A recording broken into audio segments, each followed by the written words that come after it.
Okay, mate.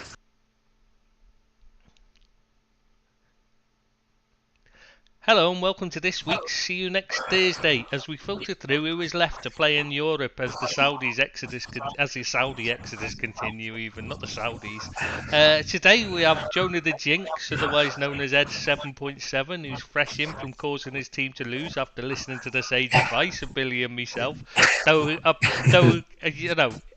it was supposed to be him that was on time and Billy late, but as it's turned out, Billy's here on time and Seamus is late because it'll probably break his. Jonah the Jinx has broken his Discord apparently, so he couldn't break his football team completely, but he's managed to break Discord. Well done, Seamus. Yeah. Anyway, but Billy was going to be late because he was busy wandering around Liverpool City Centre with a donation bucket to try and raise the funds to finish Everton's King Dock Stadium. Apparently he made it back in time. So how much did you raise? Uh, 1 and 6 One in in six. old money. Bloody hell. Christ, People think that was 7 now. that'd One and buy you, six. that'd pay for your entire team, wouldn't it? Most of them are not worth 1 and 6. I can assure you. It's certainly more than guys would, as we were saying. And Keane, you could, Yeah, absolutely. yeah. But that's kind of ruined my intro though, because I was going to ask Seamus about what he cursed for the week, but there you go. We know what he's cursed. He's cursed Discord. Useless, bloody useless. Where do we find these people? Hey, Bill, good job. Me and you are young and hip and understand technology, unlike him. Absolutely, yes. Yeah. God, I don't know. Anyway, what are we going to do? We're just going to launch into it. Should we just talk about Everton's MSP deal? Because, Yeah, yeah, while we wait absolutely. for Seamus to see if we can make it in before we start reviewing the games, because obviously we know he'll have watched them all this week because he listened to our advice. Yeah, they did, Yeah, yeah. don't miss the games. The Jinx, They'll be alright. You've not cursed them, honest. the Jonah, he is a Jonah, isn't he? Every time he watches United, he lose. Oh, he's a fucking Jonah on the. He's a Jonah on the pod. Ever since he's been on, we've had no viewers. Okay, we never had any before him, but that's not the point, is it? No, not at No. all. Right. So yeah, let's talk about the. So Everton MSP deals collapsed. You've basically what was it? They've said something like they'll give a loan, but that's a small loan, and rather than the full deal they were going to do, they were going to pay for the stadium, basically, weren't they? Yeah, yeah. Yeah, they were going to invest. Uh, there's been quite a few who promised to invest but haven't actually come up with the goods. 777 being one of them. But there's been another couple of interested parties, but they pulled out when they come in. So I don't know where they're going to stand on getting another investor rather than them. But Yeah. I think they will get investment, but how much would it be enough? I Okay. think they're 240 million short of finishing the stadium. Well, the issue is, and this is the issue with 777. They were fine. They were well interested until they got a look at the financial accounts. And then they said, Yeah, yeah. no thanks. Yeah, they had a look at it and went, oh shit, look at that. No, there's the debt on there and that. And they said, no, we don't want to be involved, pulled out. So MSP, suddenly, they were looking for 25. Oh shit, my TV keeps thinking I'm talking to it. I hate. Why does you. TVs now, voice control stuff, everything. I mean, it's really annoying. That keeps turning itself, or when you're watching something and there's like a voice on the says something like it thinks is one of its code phrases for its command phrases. Sorry, it thinks you're commanding Yeah. it, and so it starts asking, "What did you say? What did you say?" So you can't watch what you say when you're watching because there's this bloody thing come up. So annoying. Sorry. Anyway, where was I? Yeah, they've had a look at MSP. once they had a look at the accounts 777. They didn't want to get involved. MSP they were looking to take a stake in the shares, something like a quarter of the club. Yeah. and they were going to pay for the stadium in essence, or pay for part of it, but now they basically said no thanks. And I'm not sure. I'm trying to find out. I Yeah, think they've come up a bit far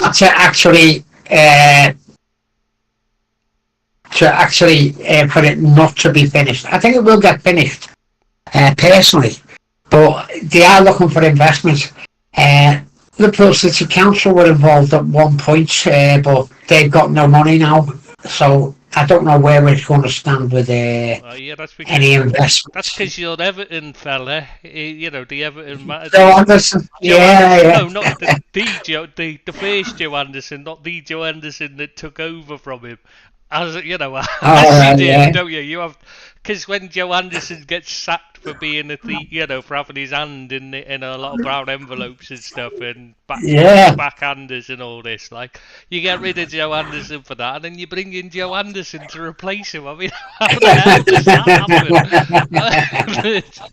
It's bizarre. I mean, it's she's totally different from the other one, believe me. But yeah, anyway, yeah. So yeah, the Joe Anderson, the Everton fan that basically was basically setting up Liverpool City Council to pay for the stadium, even though Liverpool City Council had no money. So yeah, Yeah. but yeah, once he'd gone, that caused a significant problem on its own, didn't it, for you? See, what he was saying was that it was an investment for the city and that they'd get the money back because of it, the tourism and everything else, putting on shows, putting on concerts, And it's not and because it he was was an going to Everton pay for fan. itself. No, no, no, nothing to do No, with that. nothing to do with being an Everton fan. He didn't want to help Everton out, of course. No, no, it was good for the rest of the city. The whole city would have benefited from Everton having a stadium not actually in a position, that destroyed the city's, what's it? The Uh, waterfront. yeah, The because waterfront. it's ruined it's taken away the, oh, you know what I mean, don't you? They've lost the, because it's a new build in an old area. They've lost. Yeah, Oh, yeah, you it know is, what I yeah. mean, don't you? Yeah, The yeah, I know what you're saying. heritage thing. Yeah, Yeah. yeah. So it's kind of messed with things. Yeah. So, but even so, I mean, it's still. I mean, they do need a new stadium. There's no doubt about it. Everton need a new stadium. The stadium. Yeah, they do, yeah. Well, I know you think it's beautiful, but myself, I don't think stadiums I don't think any of them particularly look beautiful personally, but there you go, that's just me. I mean, people rave about the Tottenham one, and I just think they're just not very attractive things. They're just a bit soulless looking. You know, Yeah, and then the war in Ukraine has helped, to be honest with you, because put out the price I of think steel. Usmanov was putting the money up to, with the stadium as well. He bought Yeah, Finch that's true. Farm, Usmanov Finch Farm, and I think he was going to invest in the stadium, but obviously the war in Ukraine stopped all that, the And he can't investment there for sponsor him. as well, Yeah, yeah. because he was. But I think they will find the money, I think they will find money. Someone will come in. Because I reckon it's 2/3 of the way there. Well, But if they only need $250,000, Bill, I mean, you can put your hand in your pocket and find that. Surely that's down the back of your sofa, isn't it? yeah, I've got a couple of bucks. I must admit, yeah, I could help them out a little bit. Maybe not so $250,000, but I could help them out a little bit. Christ, if you're gonna put your money into something, I would suggest. I'm just gonna be as a friend. I would suggest not putting it into Everton, mate, because I don't think it's a good investment. If you want to throw it away, you may as well just go down the bookies. At least you got a chance of making some money and winning then. If you're putting it on Seamus could Everton, you're sell not his going to win house. anything. Seamus could sell his house, and that'd pay for it. You Wouldn't could it? just fucking 'Cause play in Seamus's backyard. In fact, the house could be the stadium. It's big enough. Probably holds enough people as well. Probably holds more people. Yes, In fact, more people, I would think. I mean, it's got to be that's got to be an 80,000 seater stadium on itself. I know that house. fantastic house, isn't Yeah, beautiful. I mean, it's half a mountain there. it? Oh, yeah. And yeah. So do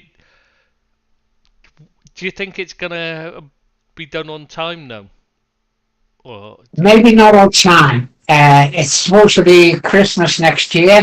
Uh, it was open to be up and running for them. So, oh, it might be set back a bit, but I think someone will come in with the money. I think it's gone too far to be a white elephant. So hopefully someone will come in and invest.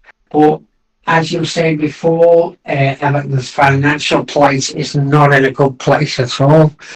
Uh, we're on the verge of FFP and uh, ruining that, and the club's got no money to buy players, never mind finish a stadium. So I'm hoping more than anything that we do get an investor who's going to come in. I think the stadium would make money, Really? but yeah, I think the stadium would make money if the plan's what they're saying it's going to be goes ahead.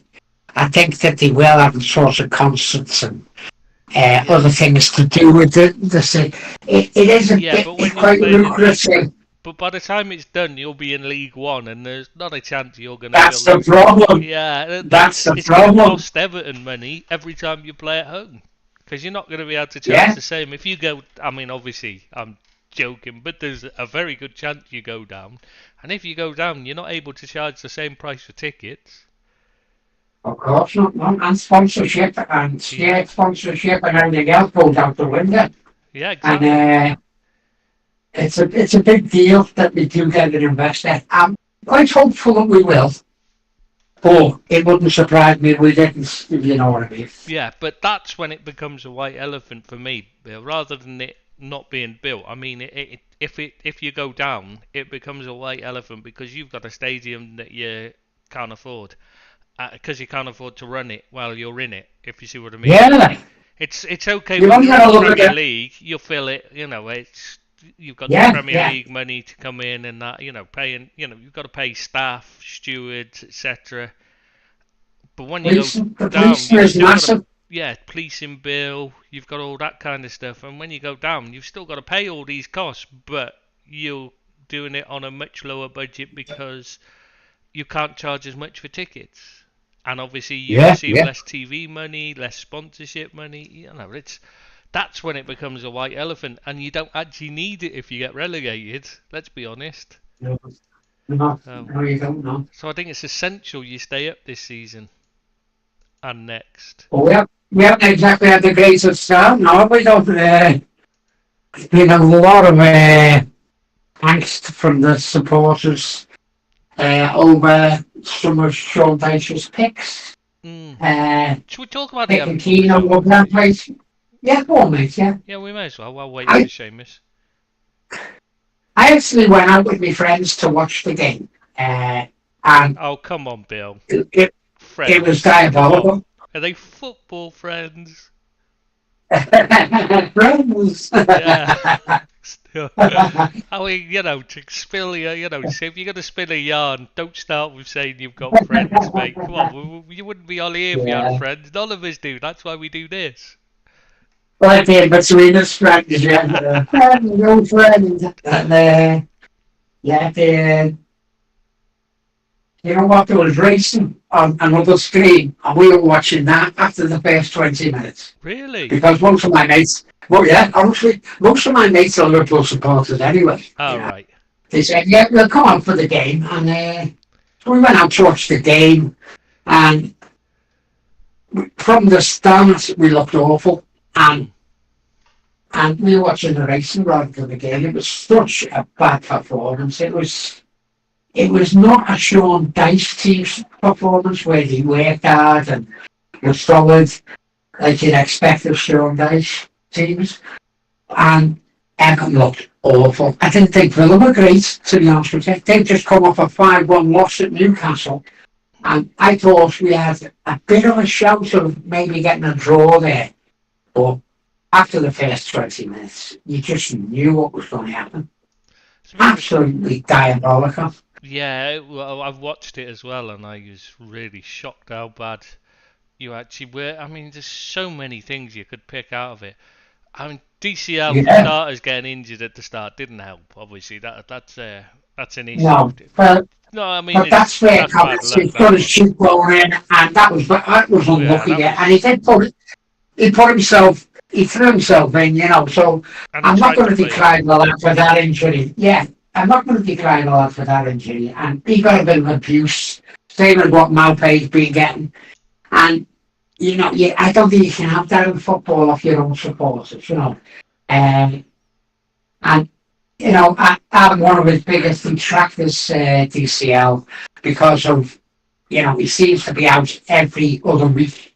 Hmm. There was a stat there where since Christian Eriksen died on the pitch, he's played 58 games for United, and DCL played 36 in the same amount of time.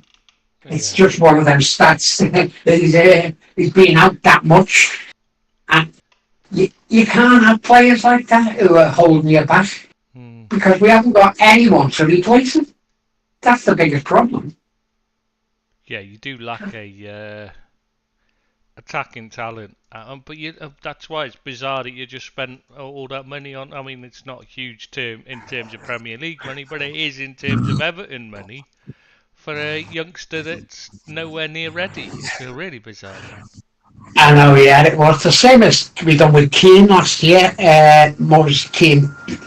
They're just stepping stones for other clubs to take them, and we're buying them. And that 15 million could have bought Evans, or it could have been, get us a half decent striker. Good Curtis from Evans. Diggy. I was hoping, what? Evans. What's Who's that? Evans? Not Evans. The lad from Southampton. What's his name? Shay Adams. Oh, he's crap, mate. Jay Adams, yeah. He I doesn't tell score you what, goals. He doesn't score goals, so be useless. He'd be exactly but the he same is a as target man. He's not. He's just a big. He's a big round guy, but he's not good in the air because he's short. He's just a bit round. You know what I mean? So Yeah, strong. but he makes a nuisance of himself. But the same thing again is that if you've got a decent forward, you've got to give them service. And with the likes of Gay in the side, losing the ball in midfield all the time, and the other lad just running around like a headless chicken, you know what I mean? No, he's just lazy. He's just lazy. A lazy man. No, Decore is slow. He's slow. I can't think. That with the dreadlocks. I can't even think of his name. Oh, Iwobi. Yeah, he got injured as well. Yeah, Iwobi. We got injured, yeah, and he could be out for a few weeks. But he's running around like a headless chicken, getting into blind alleys, and he can't get out of it. And he's industrious enough, but not enough quality to get a centre forward to save them. That's Maupay's, one of Maupay's biggest things, is that I know he hasn't scored, and in front of goal, he's got no confidence whatsoever. But he's not getting the greatest service either. No, and, he doesn't. Don't look like scoring. And if you don't score, you can't win games. It's as simple as that. Especially not when you've got a defence that's built on Michael Keane and Jordan Pickford. Because let's be honest, I know you think he's great and all that. You've said he's brilliant keeper and all that, but he's still. I haven't said he's brilliant at all. I said he was great. You said he was up there as one of the best in the Premier League, England #1. He's top 5. He's top 5. Well, he's not. For me, he's top 5. He's a good saver of shots. He's not the greatest in the air. He's always out of position. He makes easy shots look really difficult. So you think he's making a great save when he's actually just making it look difficult. I know what you're saying. And he always palms it back out into difficulty. Patterson looks awful as well, doesn't he? Did you watch Patterson? I've been saying he looked absolutely awful. I know he's very young and he can come on, if he gets coached right, he can possibly turn into a player. But at the moment, he doesn't deserve his place in the side. No, I mean, you've got very few of your players that actually do. I mean, I'm not a big fan of Tarkovsky, but right now he's one of your better players, and that says it all Yeah, yeah, for yeah. me, because he's not a good player. He can't pass. I mean, he's a bit, he's positionally inept, but he's been your best defender. I mean, what does Brantwaite Yeah, need to yeah, do yeah. to get a game is the question. That's what everyone's asking. Why is Michael Keane starting every game? And Gerard Brantwaite is not playing when he's probably one of our brightest talents, Oh, I'd say. I think he's probably the player you should be basing the defence around, personally. I would say exactly the I same. know And he's no one, young, but what does it matter? what we're all saying the same. He done really well for PSV last year, and they wanted him back. He actually wanted to go back, but Everton said no. And it's funny. And although I love Sean Dyche, I think he's made a couple of bad decisions on players. I'm a big Sean Dyche fan, but I think he's made a few errors in selection. But that's only me. I don't see the players day in day out. He does. So he's obviously picking him for a reason. But what it is, I just can't make fathom it. Managers always do this. They have their favourites. Like I was saying, Jota up front. How does that work? I mean, like last season, Minamino come in. Was it last season? Season before? I can't remember now. And he'd come in, he'd do really well, have a great game, and then you wouldn't see him again for 6 months. Whereas Jota can come in, be terrible, and he keeps his place for the next 6 months. And you think until he gets another injury, because he never lasts more than a few months, actually. I'm exaggerating when I said 6 months, because he never manages 6 months in a row without an injury. Yeah. And you're just thinking, how do certain players just walk into a team, play terribly, and keep their place, when other players play brilliantly? Yeah. And then you never see them again. Brantwaite seems to be suffering from the same issue. Yeah, I think he is. Well, every Evertonian I speak to, and lads on the site, they all want Brantwaite in. They rate him, and I do. I think he's got. And for the under-21s, he was really good, really solid, and he can play the ball as well. And I can't see it out what he's done wrong to not be picked. But as I say, I don't see them day in, day out like Sean Dyche does. I just think that's a get out for me, because like training shouldn't be how you pick your players, because some players just don't perform in training but are brilliant on the pitch. It should be how they perform. If they play well in the last game, they keep their place unless they get an injury. Well, the problem is that if Brantwaite isn't getting his game, he'll run away, because he has got a future, I reckon, as a professional footballer. Oh, yeah. And I think someone who comes in, exactly, someone will come, absolutely well. Someone will come in with a half-decent offer. Non-league. You could be right there. The way we're playing, you really could be, yeah. All these Welsh Evertonians, because obviously Everton being the pride of Wales, all these Welsh Evertonians, they'll all be swapping over to Wrexham. They'll be higher than them, that's right. Yeah, as they come up, you'll be going back, you'll go past them going down. Sorry, I shouldn't laugh. I've gone past Kane and about Everton, I can show you. They do me absolute nothing, and we're so bad to watch as well. It's not as if we're, you could say, we had a hard luck, which we did, to be fair, against Fulham. We had a hard luck, but you've got to put the ball there. You've got to put the ball in the net. That's what I don't understand. You performed well against Fulham. It was hard. Yeah, we did, yeah. Players worked hard. They looked. I mean, they never looked good. Don't get me wrong. They never looked like a great side. But at least you could see them busting a gut and looking like a Sean Dyche team. Yeah, that's what I was saying. That's why I couldn't fathom it out. What happened on Saturday? 19 shots we had, 10 on target against Fulham. I don't think they're the greatest side, by the way, Fulham. But, they did play like a team and they were up for it. I know it's first game of the season and they bloody should be. But that was a total different kettle of fish to what happened on last weekend. it just wasn't good enough, and that's why supporters are really down at the moment with the state of the way the team is playing. It's really And worrying right, because it's because you know it just doesn't look like a Sean Dyche team. That's the thing. It doesn't feel like no, one, it doesn't. and that's what No, they're worries me. always solid. They're always solid. Sean Dyche said when he's at Burnley, they're always hard to beat and give their all. That's not happening to Everton. You know, is that going to be?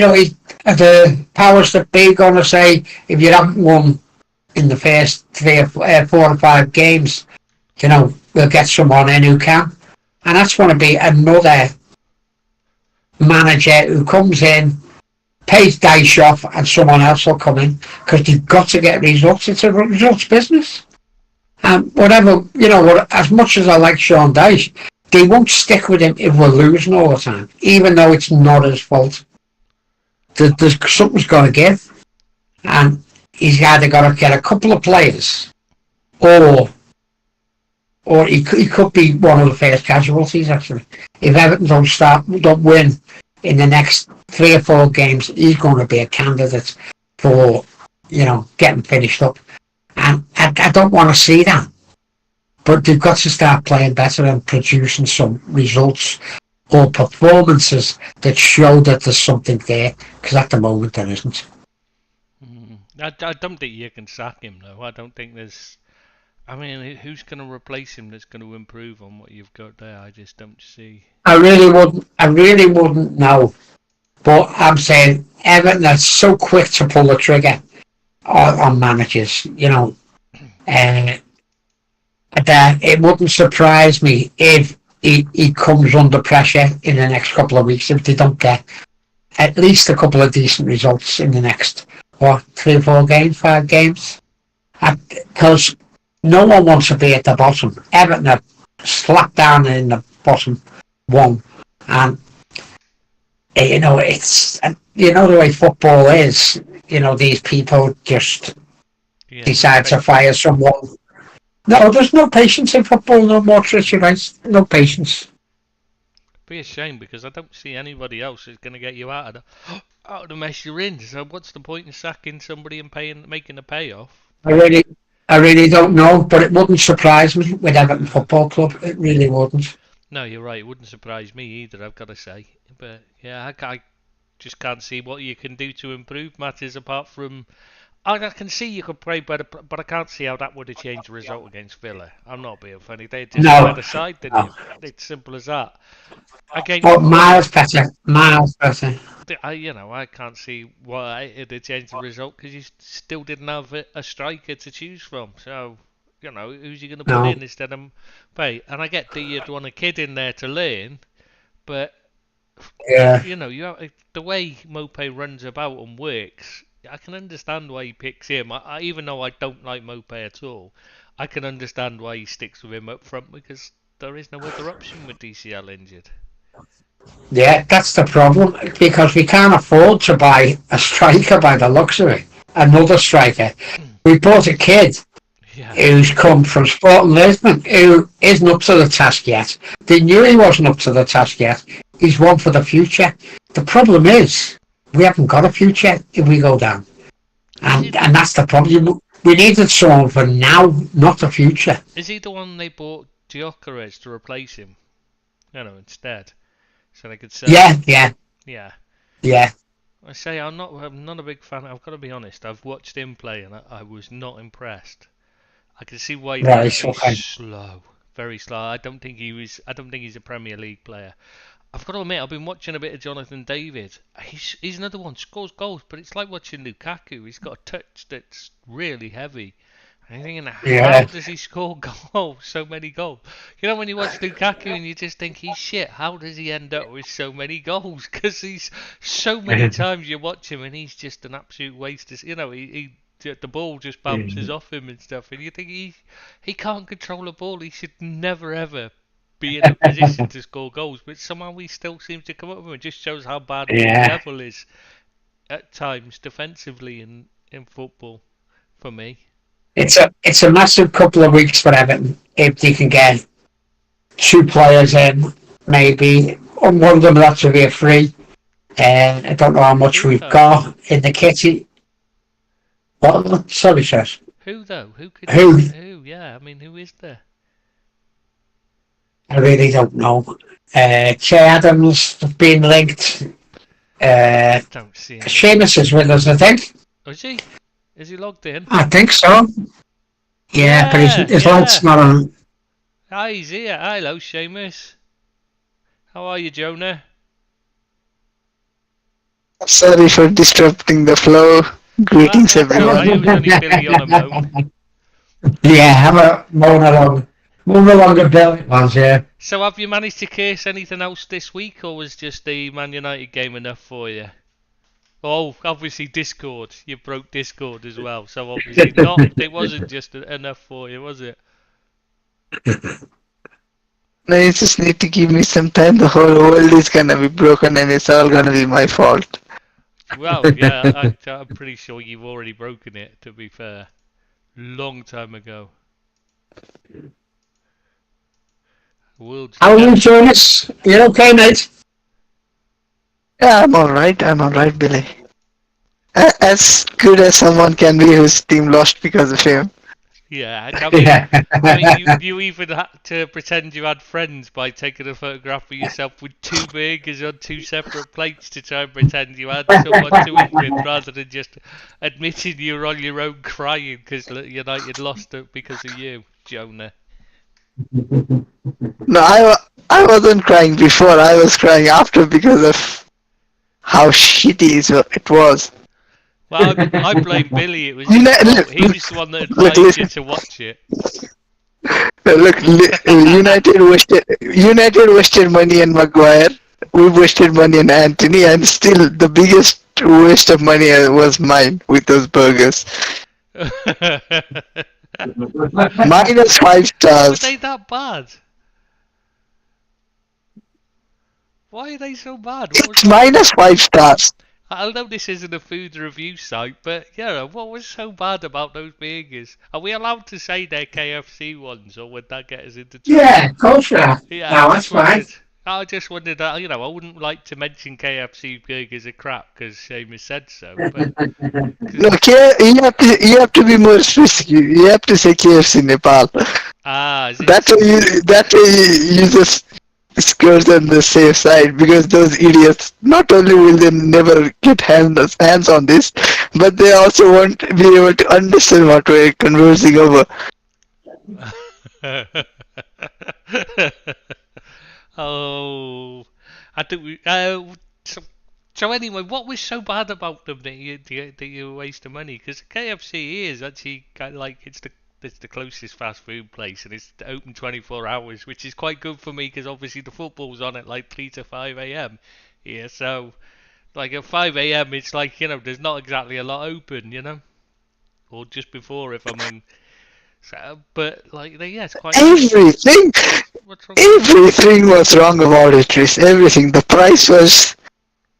It was shit. The price was shit. It was ridiculously overpriced. The taste was horrible. The condiments were like non-existent. Oh dear. Oh well. So we won't be getting sponsored by KFC Nepal then anytime soon. That's what we do know. I don't want their overpriced shitty money anyways. I do. I'd rather go a whole week. Listen, no, I'd rather go a whole week without any food than be sponsored by those scammers. Oh well, that works for me. If they sponsor us, then you know what, you can fast for a week. Yeah, that sounds good. If you're listening, then KFC Nepal, there's a deal for you. Same as we go without food for a week and give the money saved to charity if you sponsor us. There you go. That's the deal. Sorted. That's got to make him sponsor us now, hasn't it? Yeah, absolutely. So where were we? We were talking about Everton. Should we move on to the rest of the game? Should we go? We'll start. Luton Burnley was postponed, obviously, so we'll start on the Friday night. Was Forest Sheffield United? I don't know if you saw that. No, it wasn't something I'd want to watch, to be honest with you. I know I looked not bad, but them two were not something I'd want to watch, but I can see why people would if you live in the city. But no, I never actually seen the game. Right. You see it first? Yeah, I did. I've got to say, it. At times, you could see how Forest are really dangerous on the counter, but they're not suited to playing. You know, when they were up against a team like Sheffield United, they really struggled. Not because they're not a better, they were clearly a better side than Sheffield United, but they struggled because they had the ball, and they're not used to, having control of the ball during the games. And also, he left out Ryan Yates, which I found very strange because he seems to make them tick whenever I watched him. I always think he's their key player. Yes, he's not a skill flair player or anything, but he works hard and he's got decent passing range on him. Like, he's better than a lot of the fans seem to think he's just a shit kicker, runs around a lot, workhorse and that. But I think he's actually a very good player. He'd be, one of few that I think were to step, that will step up from Forest if he chooses, if he chooses to leave. He could easily step up from Forest. You know what I mean? To a mid-table team. Yeah. No problem. I'm not convinced Johnson does, but him, yeah, definitely. They were just. I mean, Sheffield United were definitely a lesser side.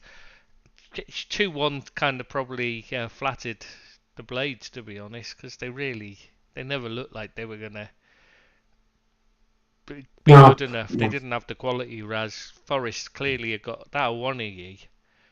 When he gets going, he's going to be some player, him. He really is. You can see why Liverpool wanted him so badly when he was a kid. And, Shem didn't go work because he looks a real player. And Chris Wood scored a brilliant header as well to win it. Yeah, did he come on? Did he come on or did he start? He came on right near the end and scored a brilliant header. When they went for it, they look a better side when they go for it. You know what? I watched them and thought if they'd actually gone for it from the start, I think they could have done like a Villa against Everton kind of performance if they'd have actually gone at Sheffield United to begin with. But he kind of went for a sit back and try and hit on the counter the same way as he's doing against everybody else, and it just doesn't work against a team like Sheffield United because they sit back and hit on the counter as well. So you end up with two teams not really knowing what to do. Yeah. Yeah. But, Forest were the better side and deserved the win, though. No question about that. Fulham-Brentford was on the Saturday. To admit, I didn't see this. This was on the same time as the Liverpool game, so I didn't see it. But it seems like it was apparently really one-sided. I don't know if you saw it, Seamus. Were you supporting Fulham by any chance in that game? No. I just wondered if you watched and supported Fulham, that's why they lost 3-0. I jinxed them, Actually, before we finish, I think we should talk about some superstitions at the end. Before we do anything, before we finish, I think we should do that if we got time at the end. Liverpool-Bournemouth then, the next game. I watched that game. Yeah, what did you think, Bill? I thought Liverpool done alright. I thought they started off really slowly, and they took it. They scored. It was disallowed. They scored. Yeah, offside. Yeah, it was offside. Definitely offside. Terrible defending. And then they scored again, which did count. And that was in Liverpool looked all over the place for the first 15 minutes. I'd say 15 minutes. They looked over, but then when they settled down. They played. I thought they played really well. And what changed? I think that's Slobozai, whatever his name is. I don't know his name. Don. He looks a hell of a player. I must admit, he looks one hell of a player. And then he went down to 10 men in contentious circumstances, and McAllister got sent off. People were saying it wasn't. I thought it was an orange card myself. Something really? Between. Yeah, I honestly did. How? I thought his foot was. I thought he was, no, I thought his foot was high, and I thought his Well, if foot his was off the foot was ground. high, the other guy's foot was high. So how is it? I still don't follow it. Like, Because if his he was foot's high, late. it's how can it be high when it's only like the wall's at the same Yeah, height as his foot and it's not above knee high. It was below knee high. because it, yeah, because it was late. It was, he nearly missed the last bus, so it was that late. And I thought, I could see it given, and I thought it was, as I say, orange, somewhere between yellow and a red. Got overturned. Obviously, I was wrong. There was 5 or 6 waste challenges in that game alone. The Man United game, there was 5 or 6 waste challenges. In every game I watched at the weekend, there was at least 4 or 5 challenges in every game that were Yeah. worse than it and didn't even get given a foul for, let alone given a card. Sorry, I just Now, don't understand how you here's think my it's problem orange. with VAR now. This is my problem with VAR, and has been for a while now, and it was last week. We touched on it last week. Was that why don't VAR get involved in that decision? If it was overturned, it's obviously isn't a penalty. Why don't VAR get involved in a decision like that if they think if someone's watching from VAR and they think a wrong decision is being made? Why don't they ask the referee to have another look at it on the screen, and then because Liverpool could have lost the game, they could have drew the game, dropped points because they were down to 10 men. As it turns out, Liverpool played probably better with 10 men than what they did with 11. And they played really well and deserved to win. Could have scored more.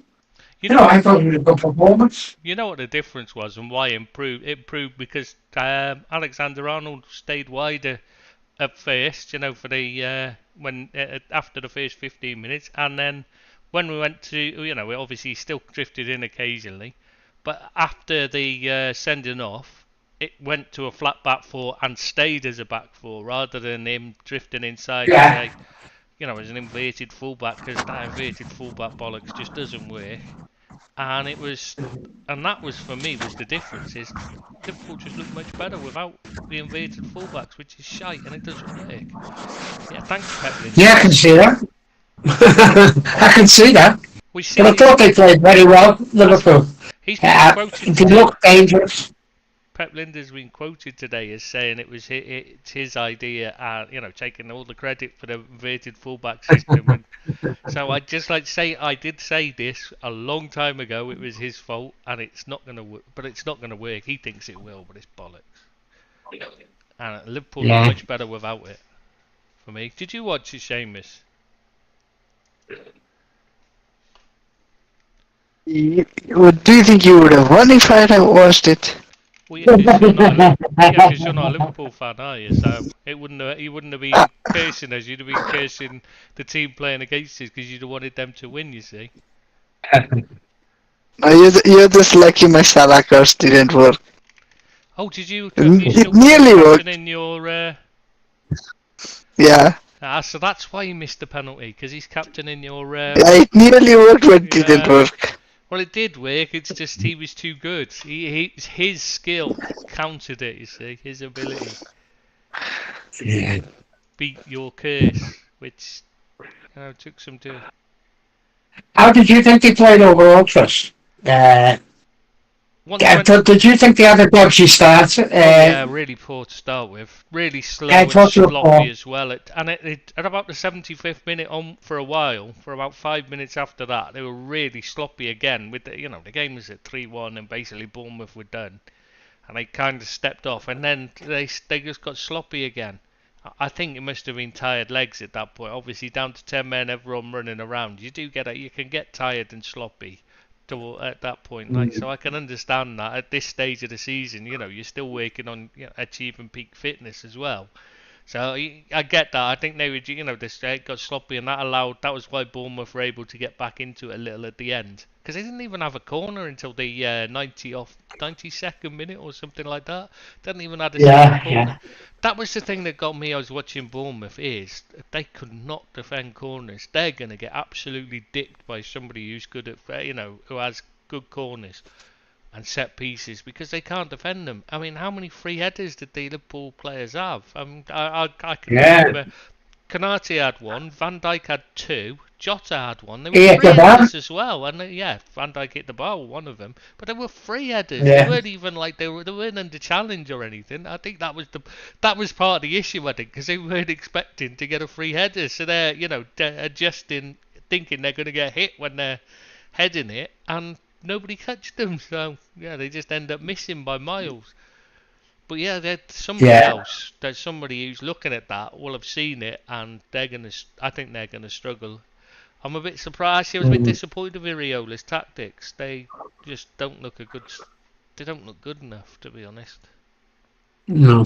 No, I can see that. Not yet, anyway. I mean, maybe they'll be better after a few weeks. A few weeks of playing under him. But right now, they don't look a good side at all, and they look like a team that's going to be fighting against relegation, and possibly, you'd expect them to go down, to be honest, on that performance. I think they're going to concede goals, aren't Yeah. they? They're not good defensively. They are going to And they're concede goals. They're going to have to score two at they're least to win a game, I think.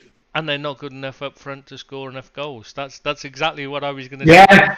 As soon as they play against teams like West Ham, for instance, with Ward-Prowse putting him in, Garner, if you have him taking your set pieces, because he's a very good set piece taker for you. You put him onto somebody, big header, Tarkovsky, whatever. You should get, teams like that are going to beat them, and they're where they need to be picking up the points. Is that at those lower end teams, and I can't see them doing it. So they really need to improve massively in their overall play, to avoid relegation, sadly, for them. Yeah, it's early days yet, but I can see why you'd have reservations about them staying up. Yeah, I don't think they're very good side. So yeah, I'd say so. So we move on. Wolves Brighton. I didn't see it, but I don't think that's a surprise. I don't know why the Wolves fans are so up in arms. I know they played really well against Man United the week before, but let's be honest, Brighton are not the same as Man United when it comes to the way they're playing at the moment and the way they play in general. United are not in. I know they finished above them at the end of the season, but in overall play, I'm talking about against a team like Wolves. You would put your money on Brighton rather than Man United to beat them out of the two, because they just played the better type of football to beat a team like Wolves, whereas Man United... After the performance against United, though, I expected Wolves to give them a lot better game than what they did. I was expecting it to be a lot closer.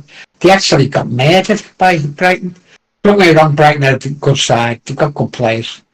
But I was expecting Wolves, after what they've done to United at Old Trafford, would be really up for the game and would give them a better game than they did. They were very poor, Wolves, for me. Yeah, but I mean, Brighton are a bit of a bogey side for Wolves as well, anyway. So, it's why I just don't understand why they're so up in arms. I just think, this Wolves side scored a goal. That should have been taken as a victory for them, because that's been their problem. So I think against other sides, I think they'll start picking up points and they'll have better performances. I just think it was a bit of a one-off, because Brighton are a team that, if they're at it, they'll give any team a chasing. Yeah, Tamatoma scored a really good goal as well, didn't he? He's a talent, though, isn't he? He's a player. I'm telling you, very good player. Lovely to watch. Yeah. Do you like him, Seamus? Yeah. I think he's a very good player. Now, if anything happens to him, you can blame it on me. I've drafted him into my team. Oh, you put him in your... He's not the captain, though. He's not the captain. Yeah, he's not the captain, but I've drafted him in. Sorry, Brighton. Just like to apologise. I'm surprised. I'm surprised he's not had any shooters yet. Well, yeah. You can say that. Yeah. Yeah, I've got to be honest. I was just trying to think, why has he not been? Yeah, that's a really good point, actually. When it's, people are paying 100 million for Caicedo, but nobody's gone in for him. It's strange. Maybe he's made it known he's not interested in a move. So nobody got. Maybe, yeah, maybe. Yeah. Should we move on to the next game? Maybe he supported Brighton growing up. Well, like Caicedo supports, well, he supported Chelsea, Man United, Arsenal, Real Arsenal, Madrid. yeah. Well, so I'm sure there's a really long list we could write about who he supported, because he's certainly named 4 so far. Yeah. Yeah, and he grew up watching Makaleli play for Chelsea, even though he was a kid when he was just a young kid when he left. Oh, come on, give it a rest, lad. Yeah. He's just spouting shit. Anyway, Spurs, Man United. Unless, Hmm? unless he's Sorry. unless there's something he isn't telling us. Wow. Yeah. Yeah, could be. Maybe he's older than he actually said. Maybe he's older than they claim. I mean, it wouldn't be a surprise because isn't it Ecuador that had the player that wasn't even Ecuadorian in the World Cup? And also was Qualifiers, yeah. yeah, In the it's like- qualifiers. yeah, they didn't take him even though they'd fought to get him, to allow him to play in the qualifiers, and then there was that complaint, wasn't there? And he's like 3 years older. They've actually admitted he's older, and he's not Ecuadorian at all and doesn't qualify. Yet they were still allowed to say. I mean, how does that work? It's just beyond me how that works. And then they didn't take him anyway. So what was that all about? Really strange. Yeah, Spurs, Man United. Sorry, for those of you who are wondering, Ecuador had a player in their qualifiers, paid most of their qualifiers. I think all bar 2, I think it was, in the end. He played for them in the World Cup qualifier for the Qatari World Cup.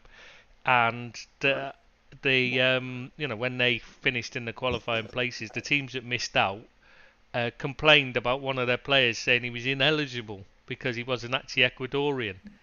And he was also a few years older than he said, and was a completely different person from, his birth certificate was fake and all this. Like, it turned out he even admitted his birth certificate was fake. He was a couple of years old, 2-3 years older, and was born in a different Colombia, I think it was. Wasn't Ecuadorian, wasn't eligible to play for Ecuadorian, but Ecuador said, oh, well, we'll make him a citizen then. And so FIFA said, well, if they've said he's alright to play for them, who are we to argue, basically, was what they said. So they said he's eligible, even though he didn't qualify to play for them at the time. There you go. And they didn't even take him to the World Cup after all that anyway. So, weird. Really weird. Anyway, sorry. Spurs Man United next. I think we need to leave this one to Seamus. Well, no point talking about next game. Let's move on. No, I think this is an important one. We need to hear about how well Spurs played, I think, and how well you cursed it. It was an okay game to begin with. I enjoyed it. For both sides. No, for both sides, they weren't creating much, but they weren't giving away too much either. The first half was pretty, dull and alright for first few games of the season, to be expected, I would have said. And then second half, something just went wrong for us. I don't know what. You missed too many chances. The Bruno one was an absolute disgrace of a miss. The header, through a header from 6 yards out, and he never even went near the target. I think that happens when you already start celebrating the goal before even scoring it. In your head, you just become too relaxed. But Rashford as well missed a couple of good chances, Marcus Rashford, and he's a better player than that, I think. But I wouldn't say any of Rashford's chances were big misses. The keeper is there to save. He saved it, and I was saying to Chris during the game as well that Vicario looks a very good buy for Spurs. Yeah, the keeper. Yeah, he had a good game in my opinion, from my view. He had a good game. Really good, swept up well as well, didn't he? Not just I'm not just talking about the saves. He positioned well. He was quick off his line. He looked really good. Doesn't look, he's not big and strong and bulky or anything. He looks really slight and weak, but he doesn't seem to be cowed, and he doesn't seem to just hide on his line like some keepers can do. Seems to have a bit of. Yeah, he looks okay. He looks okay. Yeah, looks a bit of a find, I gotta say. Yeah. Our attack just never functioned properly as a unit. Garnacho missed a few chances to create or score. He's not looked good. Yeah. He is. I think this game just proves that he's still learning, and it's too soon to be trusting him to He's not ready. win us games from he just doesn't look ready to be starting week in week out against the big teams. Yeah. Yeah. Yeah, he's clearly not ready. But having said that, you look at Anthony on the other side, and you think, well, he's not that far off being ready. If that's the comparison, and Jadon Sancho, I mean, he's on a par with what your options are. To be honest. Yeah. Absolutely. It's like when Garnacho started the game, I don't think anyone was complaining like, oh, why is he playing instead of Sancho or anyone, because he was the best option available. Yeah. Yeah, you spent all this money, but you don't seem to have actually improved your team. That's the thing that's odd. You brought in Mount, but he doesn't fix any of the holes in the squad, does he? Really? Well, I was saying that since the day we were linked. I mean, he's a good player. Yeah. He's a good player, but he wouldn't get in my ideal best 11. No, it's just like Bruno. You play the same game, to be honest with you, and there's no room for two of them. And I like Mount as the player, but he hasn't performed yet. I'm not saying he's not going to, but him and Bruno are too much alike for it to work at the moment. His best football at Chelsea was when he played on the left wing. He was cutting in and scoring goals quite regularly then. That was when he was scoring goals and playing well. Why haven't they tried him there? When they clearly I think this you've got a hole there, haven't you? You need to fill. Because we don't have a midfielder. Like, we don't have a midfielder that can play, because after his injury, he's not even looked half the player he looked before his injury. Like, that injury seems to have completely knocked him off his footing. I don't know what. And we sold Fred. McTominay is.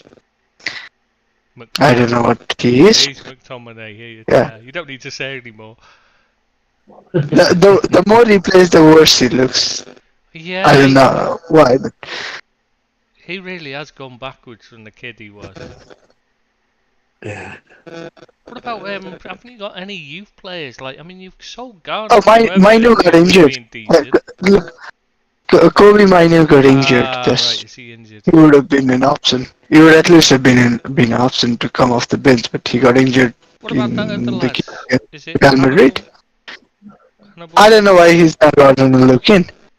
I mean, he's got to be better than the way they're playing at the moment. I mean, Casemiro looks like he's towing. He's got to be worth a shout. Yeah. He's got to be worth a shout.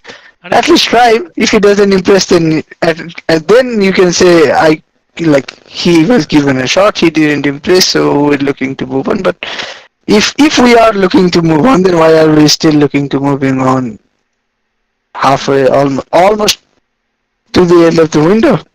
Not even halfway through August. If we were to move him on, we should have moved him on 2 months ago. If not, then give him a chance. Yeah. Yeah, it doesn't make sense to continue with what you've got there. You need to change things around, don't you? Definitely. There's definitely a problem there. Bruno and but I think Bruno's a problem rather than I think he's turned into a hindrance to your team. He's a stat padder for me. No, I think he's become our Coutinho now. Yeah, it's just not good. He's one of those from being the guy that carried the team through tough times to being the main culprit for the harsher periods now. Yeah, he's the anchor holding you back, and that wasn't a W there, Bill. In case you were wondering. I Just thought it might have been first. anchor, not anchor. Just checking. Yeah, it would have made sense with it being Bruno. That's all. So I had to explain that for you. Yeah, Yeah. yeah. You really need. Yeah, I mean, you've got to get a midfielder in, which is, I mean, how have you spent so much money and yet not fixed any of the issues? I mean, Anthony, how what? Oh, what maybe we could try and fix our issue, but Hoyland is injured. Before he even gets a kick, he's injured. Yeah. But you Is know, are you pinning your hopes on him? Did so you are you pinning your hopes on him coming back from injury to lead the line rather than Marcus Rashford? He's got to. He is the only recognized centre forward. I know Martial is still under the Wales, but like he's still getting a Wales. He's making a living off of us, but I would like to stop at but because that's it. Yeah. You just don't look good at all at the moment. Things will change. I know things will change. Things will get better for United. But at the moment, with Mount in there and Bruno, that's not working. And you're not Mount's got scoring injured now. that many goals. yeah, he's injured. Who's injured? Mount. Oh, is he? Oh, right. Well, we didn't know he's injured. Might be a blessing in disguise. Billy, I was reading on the internet that we're looking to bring James Garner back for 15 million. Didn't he sign him for 15? 15 million. Yeah. And then why is there a buyback for the same amount? I wouldn't know, mate. I wouldn't know. No, but since it is Everton and Manchester United, you cannot say anything is impossible. Yeah. But Garner's a good player. If Barcelona wasn't around, then we would be fighting for the worst run club. Yeah. Yeah. I think well, Yeah. I think you two probably are Oh, come on. fighting for it. No. We're fighting for it, but they've got 2 billion reasons to beat us.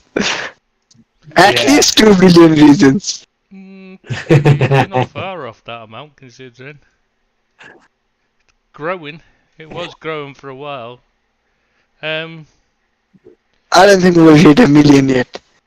And Everton aren't even worth 500 million, let alone to be under that much. Yeah, but it's I was trying to think of the word. It's comparative losses in Everton's case. You know what I mean? Comparative debts compared to value.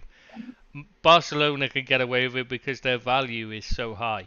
You know, and Man United can because their value is so high.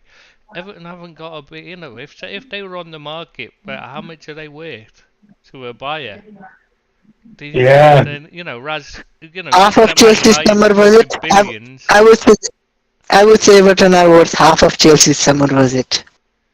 Yeah. I'm not even sure they're worth that much at the moment, right now. But yeah, if you ruled out the debts, yeah, they're probably 200 million at most. I think they're worth the same as KFC's chicken burgers. In the pool, I'd say. Yeah. In the pool. Yeah, Napoli's chicken burgers. Same value. And they perform the same as well. Yeah. Yeah, they do. Yeah.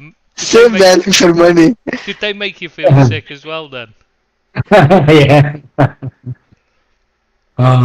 So what did you Yeah, think? who's going? Spurs though, we've not really commented on Spurs. We've talked about how bad Man United were. What about Spurs? I mean, do they look good or? I thought they were alright. I thought they were alright. A bit of both, but I'd say Spurs looked okay.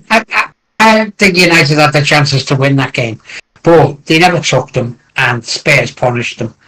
And Spurs look okay. they don't look great. I think they're going to get beat by most of the big sides. But they looked okay. They worked hard. They played some decent stuff at times. But I still think United could have won that game. They had more clearer chances. And, you know, I don't think they're a bad side, United, but nothing's going for them at the moment. And I think they will improve. I don't know how much Tottenham will improve. I don't think they've got the squad. VAR turned on them this week as well, didn't it?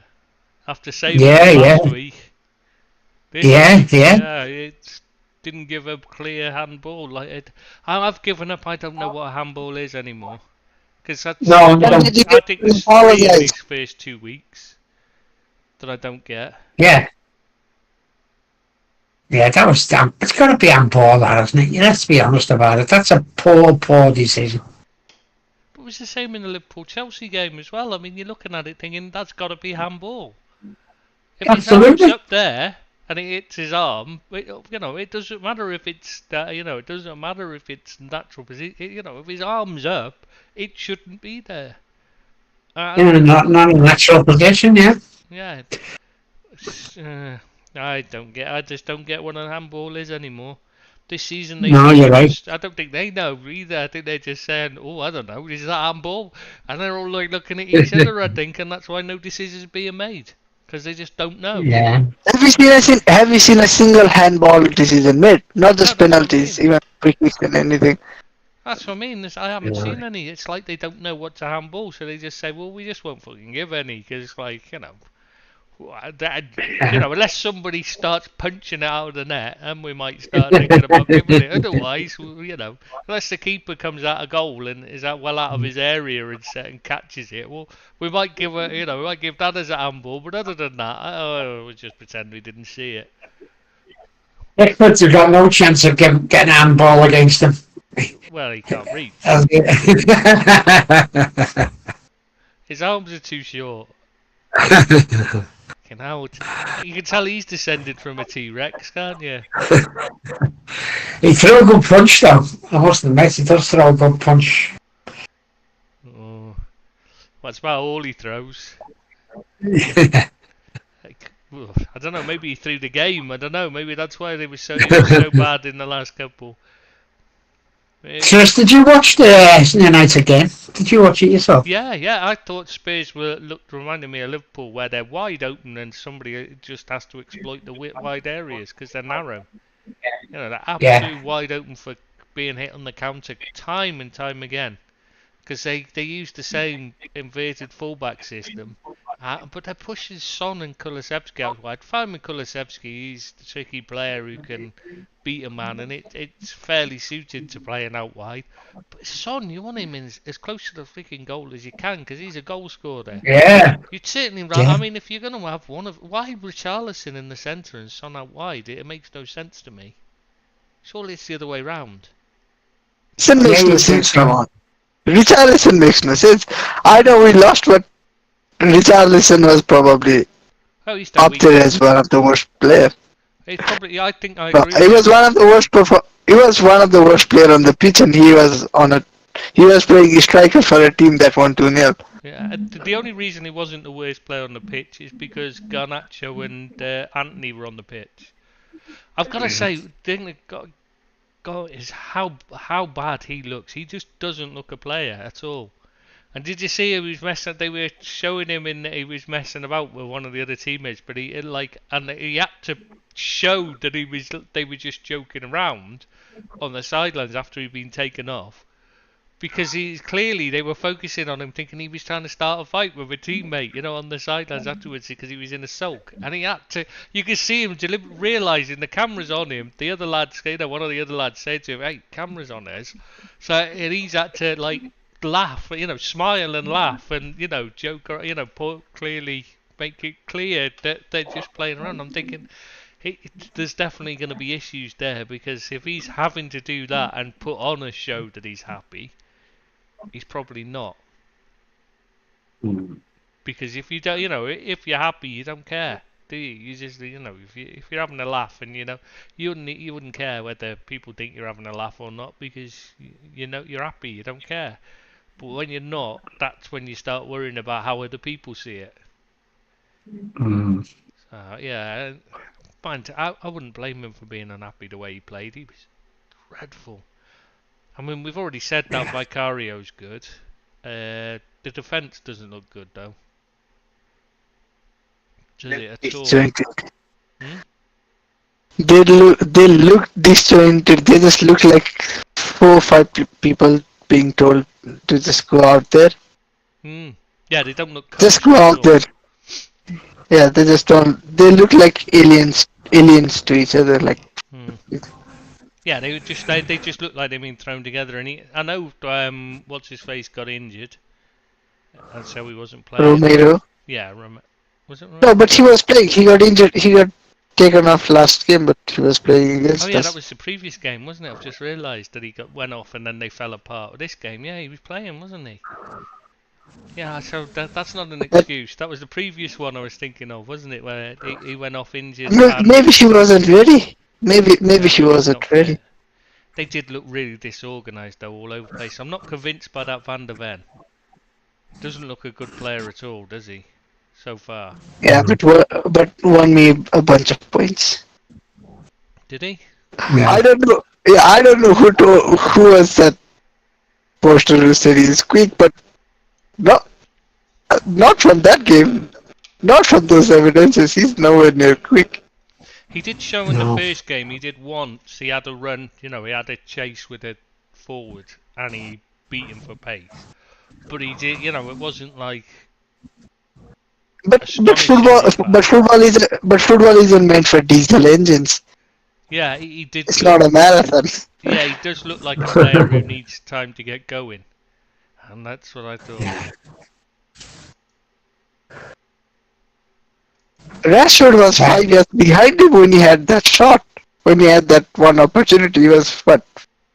Let's not say 5. He was 5 feet behind him, took one touch, and went 3 feet clear in the space of 10 feet. How is that possible? You gotta be. Yes, it's. Yeah, he did. I gotta say, I'm not convinced by him at all. Yeah, really. Yeah, he doesn't look quick. Doesn't look a great player. But. And before anybody says it's early doors, yeah, it's early doors. Yeah, I mean he might build into it, but he doesn't look like. He just looks a bit cumbersome and bad turning circle and that, doesn't he? He's not Harry Maguire bad, but he's not. Was it you that said he reminded you of Jan Vertonghen? Yeah. Except Jan Vertonghen was a better defender. Yeah, but Jan Vertonghen has what, 6, 7, maybe even more years of reputation, and he's like 190 minute. Yeah. But it's early days. He did play a bit like. He does move a bit like. No, on the ball, he moves a bit like Vertonghen. Yeah, that's what I said. It's like Szoboszlai. You can see a comparison with Gerrard in the way he moves and that, but he's not playing like that, Gerrard was a dribbler, but he was a power dribbler. Szoboszlai is skillful and silky. Yeah, but I'm not saying they play the same. I'm saying you can see there is certain reasons why people are making comparisons. I'm saying not that they're the same player. I'm trying to say. I know. Like some people, I know someone has already said he's better than Gerrard. Today. He smiles more. He certainly smiles more than Gerrard. Yeah, he's happier.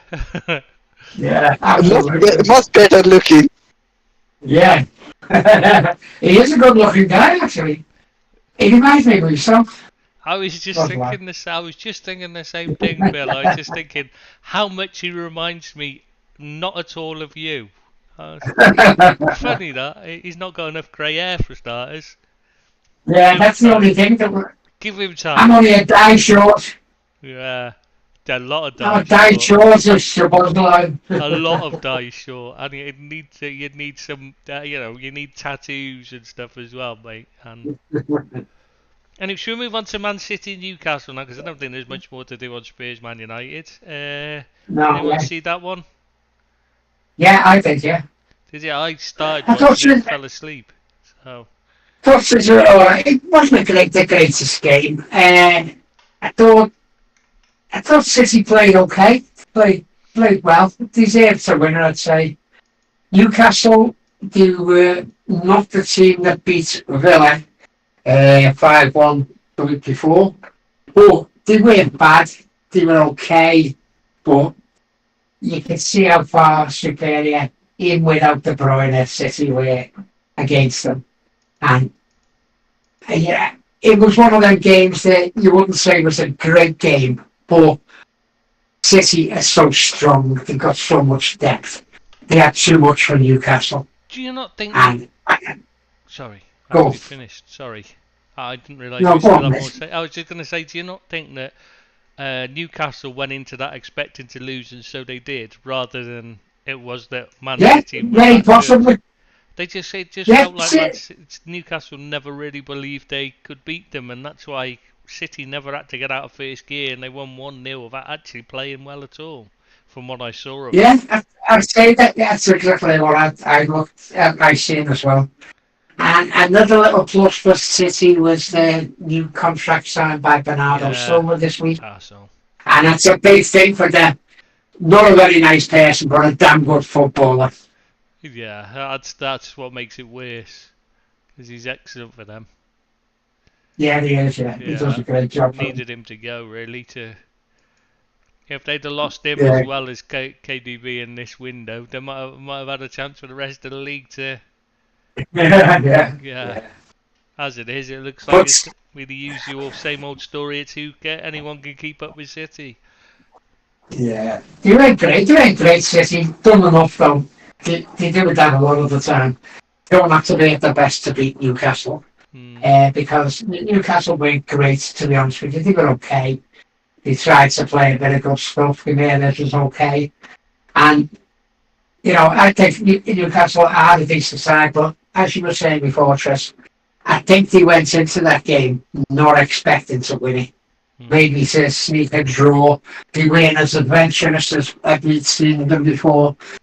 They looked like a side who didn't think they were going to beat Man City. And that's the way it turned out. And City had a damn good side. But Newcastle weren't really at the best, I'd say. Did you see it, Seamus? No, unfortunately Okay. not. No, we won't. We've done Villa Everton. We've already covered that one. So we'll move on to West Ham Chelsea.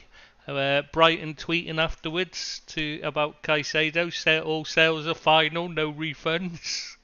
That was brilliant. Obviously they weren't very happy with how he acted, obviously, because that's not a very bright, that was definitely a dig at Caicedo, wasn't it, that? Yeah. I mean, go on. Yeah, Chelsea are not a good side at all. They're a work in progress. They bought too many players for me, trying to fit players in square pegs into round holes, and they don't look like a side who's going to threaten. I thought they'd be a lot better this year than what they were last year, but they're almost exactly the same team for me. Too many players wishy-washy, and they don't look like a side who's going to play a team off the park. They're hard-working, but they haven't got the quality. Even though they've got really good players, some really good players, they just don't look like a side who's going to threaten to be up in the top four for me. They're still missing what they needed before. They still haven't fixed. They spent all that money and they've ended up still got no decent keeper. Yeah. How does that happen? I mean, you buy a keeper. Why do you buy a third choice one? Basically you bought a backup rather than a first choice keeper. That's all they've done. The defence seems to, they don't. Disasi, is he any improvement on Chalobah? I don't see it at all. No. Colwell obviously is young and still learning, and he's gonna have bad Yeah. games and good games. See it and He wasn't great. He wasn't great, Colwell. I expected better of him, to be honest with you. Yeah, But he's playing in a side that are lacking confidence and they're lacking ideas. They look to me, and they don't look like a side at all yet. Things can change, it was a but at the moment, perfect game Chris. for a Moyes team, wasn't it? Yeah. Yeah, just sit Yeah, back. they worked hard, City. West Ham, they played okay. Deserved to win for me, anyway. Yeah, they were definitely the more dangerous side. Chelsea just don't look right at all yet. No, they don't trust, they don't. No. They've still got a long way to go before they're. I don't know if they bought well either, to be honest. I mean, some of the players. Oh, Robbie's on. Oh, Seamus, do you want to get in quick? Because Robbie's on now. Do you want to start show off your knowledge? Did you watch the West Ham Chelsea game?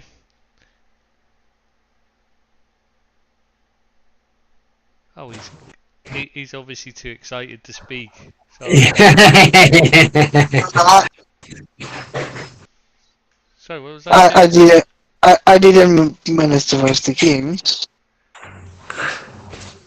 Maybe because I was how do we call it? I was influenced by two Scousers who have it in from Manchester United. So my whole mood was ruined for the week. My whole mood was ruined for the week, for all the weekend matches after that. We try and help you, and this is the thanks we get. Yeah. I mean, I should have known better. I should just have known better to then listen to any Scousers. Hey, we gave good advice. It was sage advice, I would say. Wisdom. I think it was pearls of wisdom we gave you, and you're just throwing it back in our face.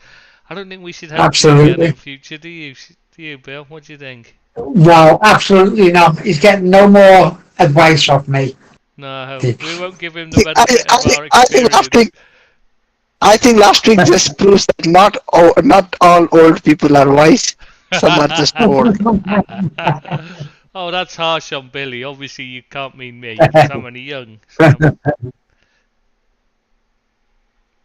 But at least we can use Discord. Yeah. Yeah, we don't spend I an hour think baffling the about. issue is actually. No, I think the issue is actually my internet. I'm on mobile. Right. No I'm on my cellular data now. No Wi-Fi. No Wi-Fi. Seamus has eaten all the wine gums tonight, Rob. Sorry. And Billy, actually, early on. Billy was on them. Rob on? I can't see Rob. I can't see Rob on my screen. Oh, he's on the live chat on the YouTube. Oh, he's on. Oh, right, okay. Yeah. So, Palace Arsenal, did you either of you watch that? Seen the highlights of it. There wasn't many. Still think Arsenal are a work in progress. They don't look right to me. They don't look balanced. They try. They've got some good players. But they struggled a bit against Palace, I thought. And Palace had a couple of good chances, actually, to get something out of the game. And I'm not a big Palace fan, but they did play okay, I must admit. And Arsenal don't look like the side they had last year. And Rice hasn't come to the party yet. I think he will do. But he's still lacking something. I think they're lacking a goal scorer. And they're lacking a bit of composure at the back. Ben White didn't look great. Saliba didn't look great, to be honest with you. I know you're a big fan, Tristan. I like the player.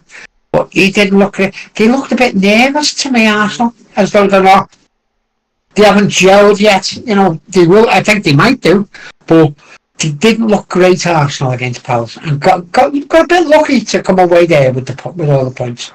Penalty, Odegaard, and you know, I'm not saying that they're not a good side, because I think they are a good side, but at the moment, they're they're still finding their feet this season, and they don't look great to me, Arsenal. I think they struggle a bit. I thought the big difference was, when they went down to 10 men, unlike where Liverpool just set up to use it as a springboard to counter. You know what I mean? They got in, Yeah. Arsenal literally just started taking off all their attacking players, except Yeah. Havertz. And then you wonder, why they just got worse and worse. Because Havertz was up front basically on his own, and he's not he's just anonymous. I mean, Yeah, he is, yeah. he was absolutely just non-existent in that game. In fact, it's one of those where you just say, hang on, when he moved up front and the camera focused on him, I was like, oh shit, I forgot he was on the pitch. It was, Yeah. I was really like, because with no commentary, it makes you don't actually notice the players unless they're on the ball, or they're in the play, they're involved in the play, or the camera focuses on something. When they're actually because you've got to actually look at them to see who it is without commentary. Obviously, you just don't, if they're not involved, you just forget they're there.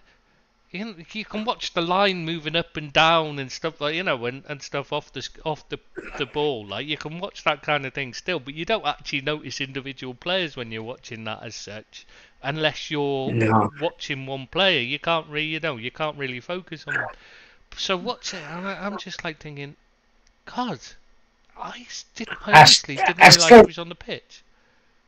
I still don't get the Havertz move. I don't see why Arsenal would have gone for him and paid decent money for him. He doesn't. He never done it at Chelsea for me, and he's certainly not doing it at Arsenal. I'm just wondering what all the hype's about Kai Havertz. I don't think he's a good player at all. I really don't. And doesn't do enough. I'd like him to prove me wrong, but no, he doesn't. Doesn't work hard enough. And he's not a threat in front of goal, which you'd expect from someone who he must have ability. But I'm yet to see it, I'll be honest with you.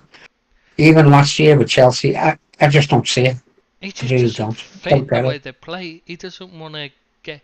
He's playing off the striker, but he's not looking to get into position to score. He's looking to wait for a pass to come to him to pass it on, rather than people compare him to Ozil, and he's not got that same that same eye for a pass that Ozil had or anything. He doesn't have the same movement off the ball. I know people criticised Ozil's work rate, but he was covering more ground than anybody in that Arsenal side. Even Alexis Sanchez, when everyone was raving about how hard he worked. I just don't see what he does. He just doesn't bring anything to him. He doesn't work hard enough. He doesn't hold the ball up. He doesn't have good enough vision. He doesn't pass it well enough. He's just a short tippy tappy player, and that's it. He just doesn't. Yeah. Yeah, he's got nice technique. No, I don't get it. What do you think? I don't get it. I really don't. Oh, Seamus still there? Has he gone again? Is he too busy? He's probably too busy looking at Rob's pictures again. Yeah, with his KFC burger, looking at Rob. Oh, because he bought for two. God bless.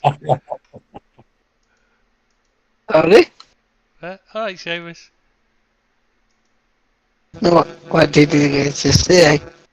I didn't quite get it. We were just. I know how much is a waste of money, but what was it that you actually said?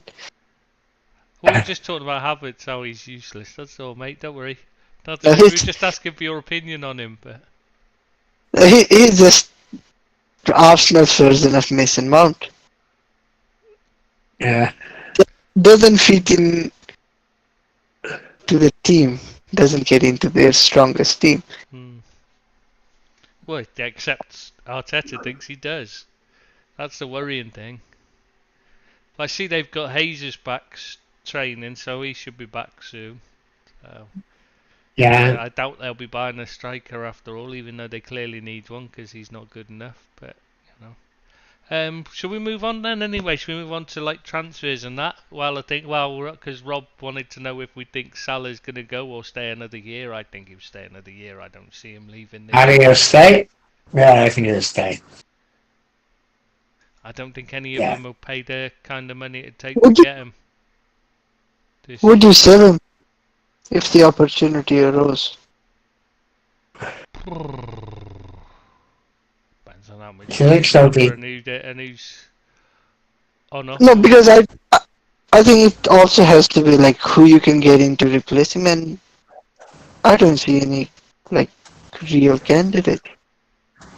That's the You issue. you can have all the you can have yeah you can have all the money in the world, but who do you get in to replace him? Well, that's what somebody asked me earlier about, for next year, and I was like, I just don't see who you replace it with. They're talking about people were saying about Kvaradona and that, and I just don't see them as But replacements for he's from Salah. the They're not left. the same. No, and even then, like Kvaradona plays from the left. When he's at his, yeah, he has been, hasn't he? He got moved to the left, didn't he? No, he has always been a left-sided player. He's Oh, is he? always been a left-sided player. I thought he was Yeah. on the right with his left foot. I No, no, can't no, remember now. I've no, only no, watched it a no. few times. I don't really watch It's, Serie A that enough. yeah, Kvara from the left, Osimhen from the center, and sometimes it's Lozano, sometimes it's Politano, sometimes it's Raspadori from the right. Hmm. Yeah, I don't see a replacement for him. That's the issue. Doak's certainly not a replacement for him. I don't see him as a replacement for anybody right now, unless Adama Traore, unless Wolves need to replace Adama Traore with somebody else who can run into blind alleys and then do nothing with the ball. And I know he's got great Like talent, but I can only produce one name right now who you could maybe think of bringing in to replace Salah. That would be Bukayo Saka, and you're not yeah, gonna get exactly. enough. But you're not even gonna get enough money from Salah sale to even tempt Arsenal into considering selling him. No, if he was available and an option, then yeah, you'd sell Salah to bring in Saka. But other than that, I mean, who is there? I just don't see anyone, and he's not going to move. So there's no No, I point. think he'll I stay. don't see. Yeah, I don't see him leaving Arsenal. Maybe Messi on a loan. He's not good. Again, I don't think he's good enough to replace Salah, even right now. Not right now, he isn't. Though apparently he's already won the MLS, hasn't he? He's completed it. Yeah. Every time they're raving about him, you're thinking he's playing against freaking League Two players. It's not like he's great No, quality. no, no, no, Most of Chris. them are the kind of No, no. players I He's grew not up playing. playing with as a kid. You From know? from the clips I've seen, he's not playing. He's only there bullying those Yeah, poor. bullying the Yeah. officials, isn't he? Yeah. But how I mean, Horrible person. I've seen horrible calls in the Premier League in these past two game weeks, but they pale in comparisons to the decisions being made in MLS when Messi is involved. Hmm. Yeah, he was always the same. At Barcelona, it was the same. You watched him. Some of the decisions he got were ridiculous. He'd pull somebody else, and then he'd get a free kick for being pulled, and you'd think, hang on, it was him doing the foul, a bit like Jack Grealish. It's just some of the. You just think, how do they get a foul for that? But his were literally, he would just complain, so they'd give him a decision. And you're thinking, hang on. Mine, understandable at Barcelona because obviously Barcelona have paid all the officials off. But why is that still happening in the MLS? Because he's Messi, I suppose, isn't it? Yeah. Reputation, yeah. Yeah, which is sad. But because you can't if your league's gonna work like that, it's not gonna help it grow. No. If anything, it's going to damage it. Anyway, should we move on to the other one? Yeah, I think we need to discuss the Mason Greenwood one. Right Yeah. decision, Seamus? If we were gonna let him go, why didn't this happen 3 months ago? Why didn't this happen a year ago? Why didn't this happen 18 months ago? Yeah. Because But they're still looking after him, aren't they? United are still looking after him, his interests, as far as I'm aware. He said that's what's being said anyway, that United are still working with him until things get sorted out. I don't think they should be. I don't think they had any That's intention. just my... Didn't get rid of him, did they? I don't think they had any intention of getting rid of him. I think they were just trying to get him. That's just my... Didn't get him rid of him, did they? Oh, maybe not. Maybe not. I think they got rid of him because of the backlash, rather than because. Yeah. He's got to go abroad, I think. He won't play in this country ever again, I wouldn't imagine. Oh, he will.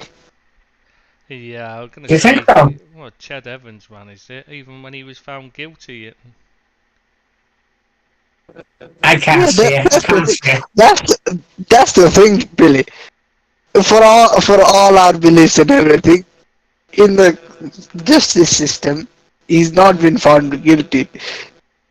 Like No, I you know that. said, yeah, Chet Evans is just one. No, he's just one example of. There are many other people who've been found guilty for worse, Yeah, yeah. I know what you're saying. and they still Well, continue, and they're still continuing in the football pyramid. Mm. yeah, I In know the what you're media saying. pyramid, I mean. But with Greenwood, the only reason that he is not in prison is because his girlfriend, who was pregnant, dropped the charges, and so they couldn't prosecute someone who hasn't got no charges against them. If that did go on, we've all seen the tapes, we've seen the footage of it. You know, he's not a good person. Would you want him in your side? I certainly wouldn't. There was a bit of a debate on the Everton site. It were about us not having a forward. Would you take Greenwood? And I think there was one person who said yeah, they'd take him. I wouldn't want him at my club. I certainly wouldn't.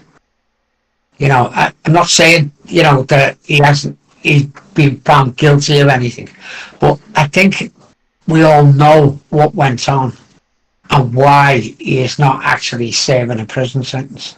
And it's nothing to do with his guilt or his non-guilt.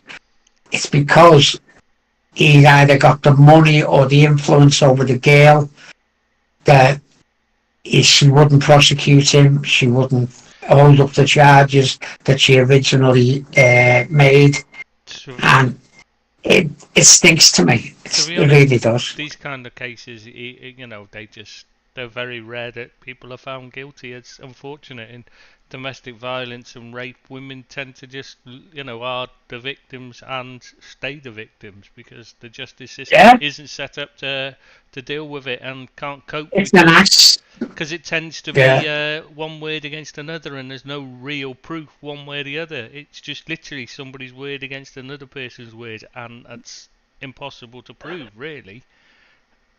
And I know what you're saying, Tris. I do know what you're so I saying. think he would have stayed out anyway because there's probably most of the there's a large section of society that are guilty of similar things in their lives, sadly. Benjamin Mendy got away, and Yeah. he had a lot more people coming out and speaking against Yeah, Me Too's done fuck all. all his misdemeanors. You've only got to look at Johnny Depp. He got found guilty in a British court, yet nobody seems to give a shit that he battered his missus. In fact, everyone seems to be, blaming her for it all. Yeah, Amber Heard, yeah. Yeah, because it's like, because he's Johnny. It's who they, it's because they like him as an actor and think he looks good, so it doesn't matter what he does. It's bizarre. Yeah, Bizarre world. but these are role models, Chris. These are role models. Hang on, sorry, Billy. He was found guilty on where? No, Johnny Depp was found guilty. Johnny Depp, he was found guilty in the British court. For what? And was it the battery? I can't remember now. He was found guilty in the British. I'll have to look it up, mate. He was found guilty in the British court, and he took it civil case in the US. He won. I know he won his case against Amber Heard. He won the US case, but in the British courts, the British criminal court, he was found guilty. But in the American civil case, he was found innocent afterward. So, but that's a lower burden of proof. You know what I mean? That he fought to get, he got away with it on a lower, an easier case. Basically, it's who you can pay off in an American civil court, whereas in a criminal court, it's not supposed to be like that. So. So you think it was more, you think there was more care and attention given to a criminal case than a civil case, is what I'm trying to say. But people seem to forget completely that he was found guilty in a British criminal court. Anyway, while we're on the same similar subject, Forest have signed that Montiel, the right back, another right back. I don't know why they're signing another right back because they've already got Ola Anna, Nico Williams, Serge Aurier, and there's another one as well. I've forgotten who, but they've got no left backs. But they've signed another right back anyway, on loan for the season from Sevilla. But the reason why Sevilla wanted rid of him is because he's got a gang rape allegation hanging over his head regarding his ex-girlfriend. It's like the fuck. Now, why would you? I mean, that just seems like an odd signing to make. Because, forget whether he's guilty or innocent. The fact that he's in the middle of a court case, you're thinking you'd want to avoid him. Yeah. Anyway, why would you take him on loan when you don't need it? You don't even need a right back. Yeah. It's really odd. And the thing with City now, with the lad who's been done for the gambling, they've dropped him now. They were willing to pay 80 million for West Ham. Was his name Paqueta? Yeah, Paqueta, Yeah. Yeah, but that's Yeah, and fixing, that's they, why. yeah, they dropped him like a stone. I can't see why any club wants to buy these players that have got a dodgy past or are involved in court cases. And why would anyone want to sign them? I don't get it. I really don't. Yeah, because you never know what could happen. It's like, it's not whether he's innocent or guilty is why I'm saying, even if he's, the point is you don't know how it's going to mentally affect him, and you're trying to build a team to survive relegation. The last thing you need is somebody who's not focused on your team, I would say.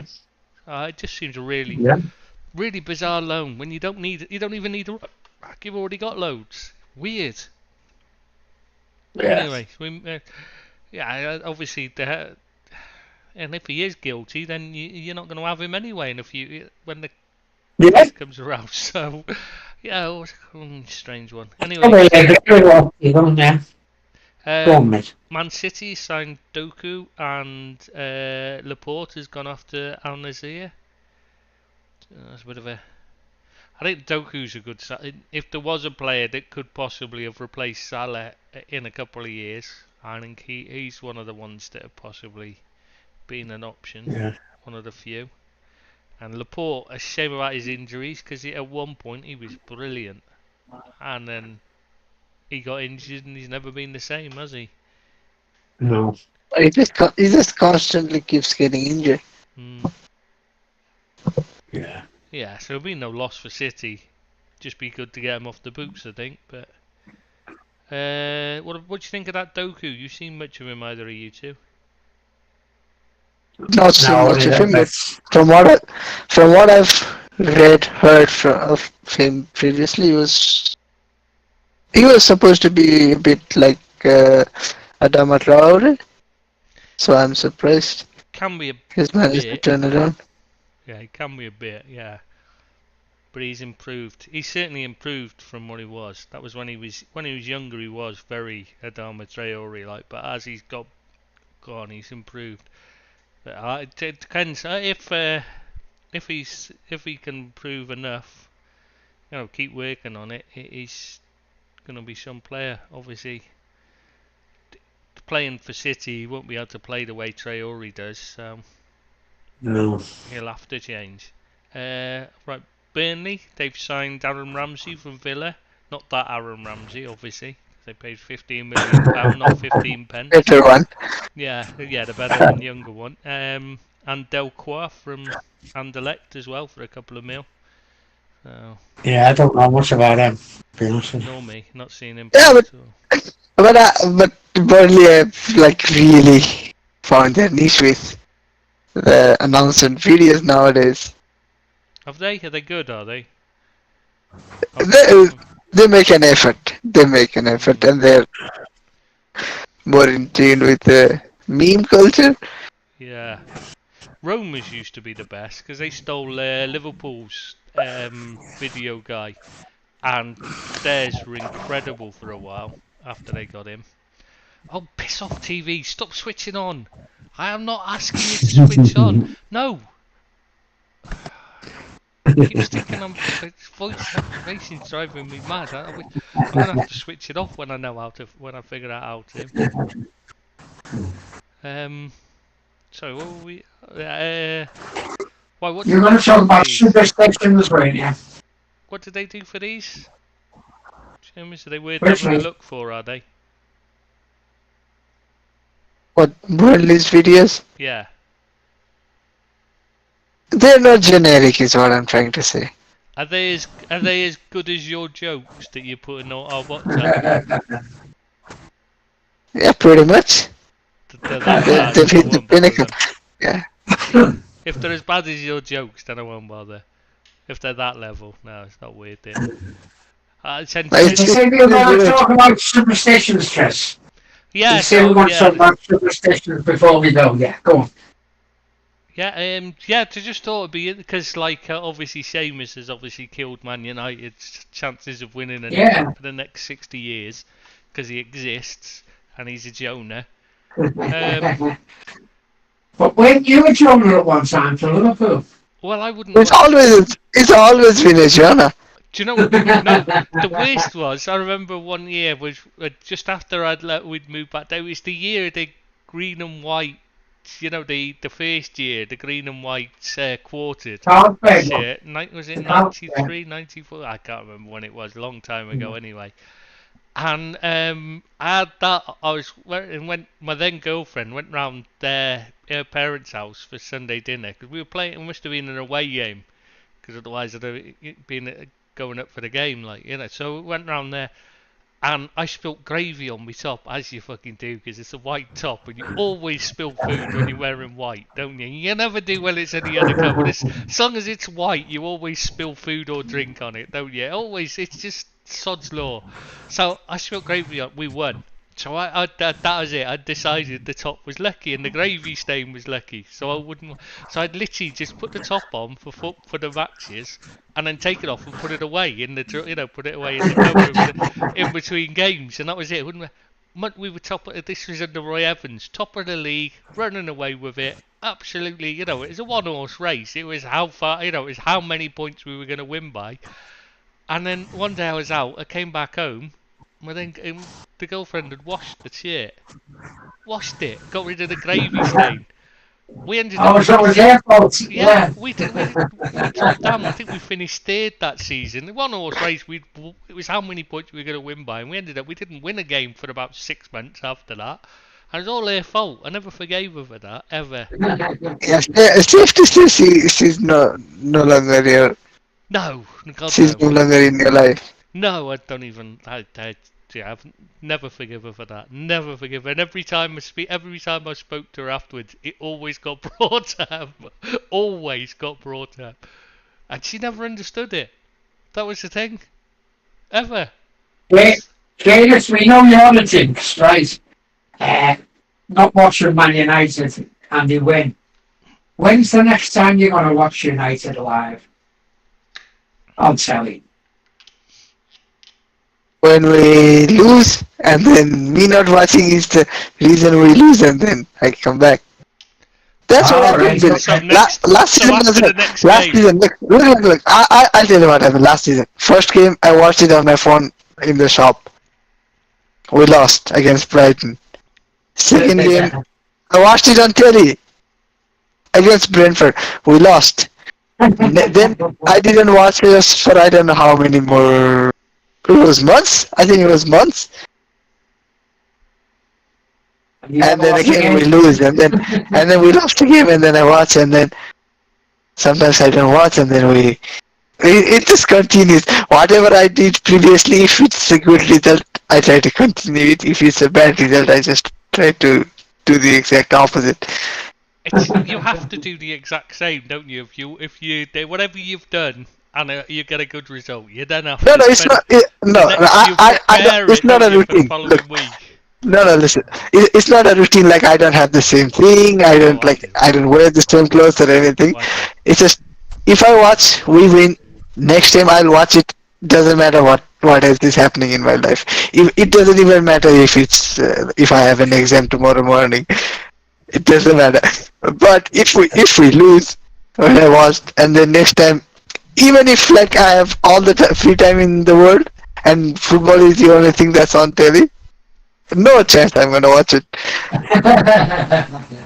I have a routine. You know, I end up with a whole routine. I mean, I had the. Do you remember what year was it? I had the Christmas tree up for. I think that was the Brendan Rodgers year, wasn't it? When we were actually challenging under Brendan Rodgers, and I left the Christmas tree up all for like for months afterwards because I wouldn't take it down because we were doing well. I only took it down when we, you know, because it was like I'm not taking it down until we can't win the league. I think it was. I'm sure it was that year. You know, they superstitions. They're not healthy, are they? Though. No, they're not. No. Everybody thinks you're fucking crazy, but you can't help it. Kids are. No, No, it makes a Chris, difference. look, It works.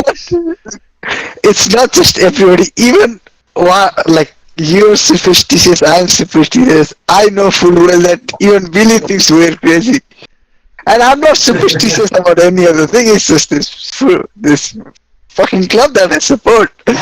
But I can't help it. I think it's because Billy. The problem is with your team, Bill, is they don't win enough for it to matter whether you. No, they don't know. So you know, Doesn't matter you whether can't what influence it because they're just shite. So they're gonna lose. I mean, you know.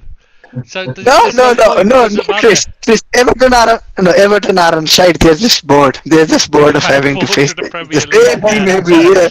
Yeah. Yeah, they're bored of the Premier League. I tell you Yeah, what, I'm bored with you. yeah, bored with losing, isn't it?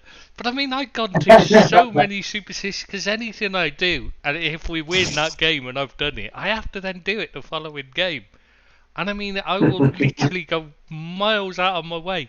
When I used to go to, you know, when I was able to go to Anfield all the time when I was living back home in Bootle, like, I would walk all the way into the city centre, catch the train into the city centre and walk from there to the game, even though it's closer to just walk from Bootle to the ground, obviously.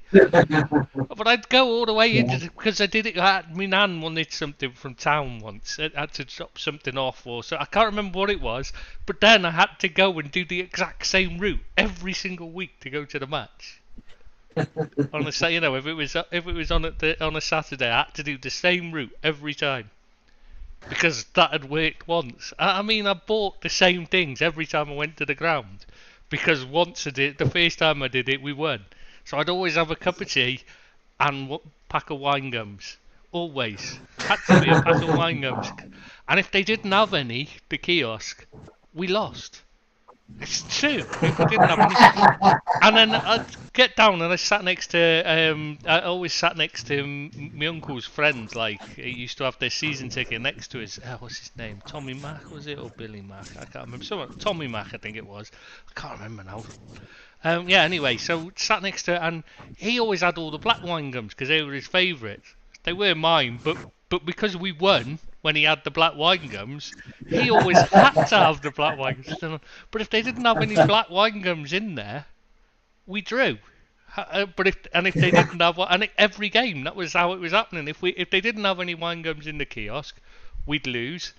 If they had wine gums but there was no black ones in there, we'd draw. And if there was black ones in there, we'd win. It's really bizarre. It did go on for months as well. It was like,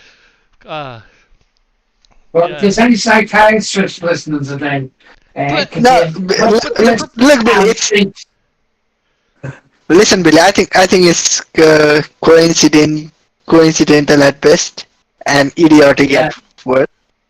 But if it was, I can't disagree with that, but for me, I just have to ask this myself: would I enjoy watching us lose, or would I prefer us to win and me not watching it? And I definitely would prefer us to win because I know I can go next 5 days without feeling bad about myself. But yeah, it's the thing is, you don't want to take the risk that you might actually be wrong.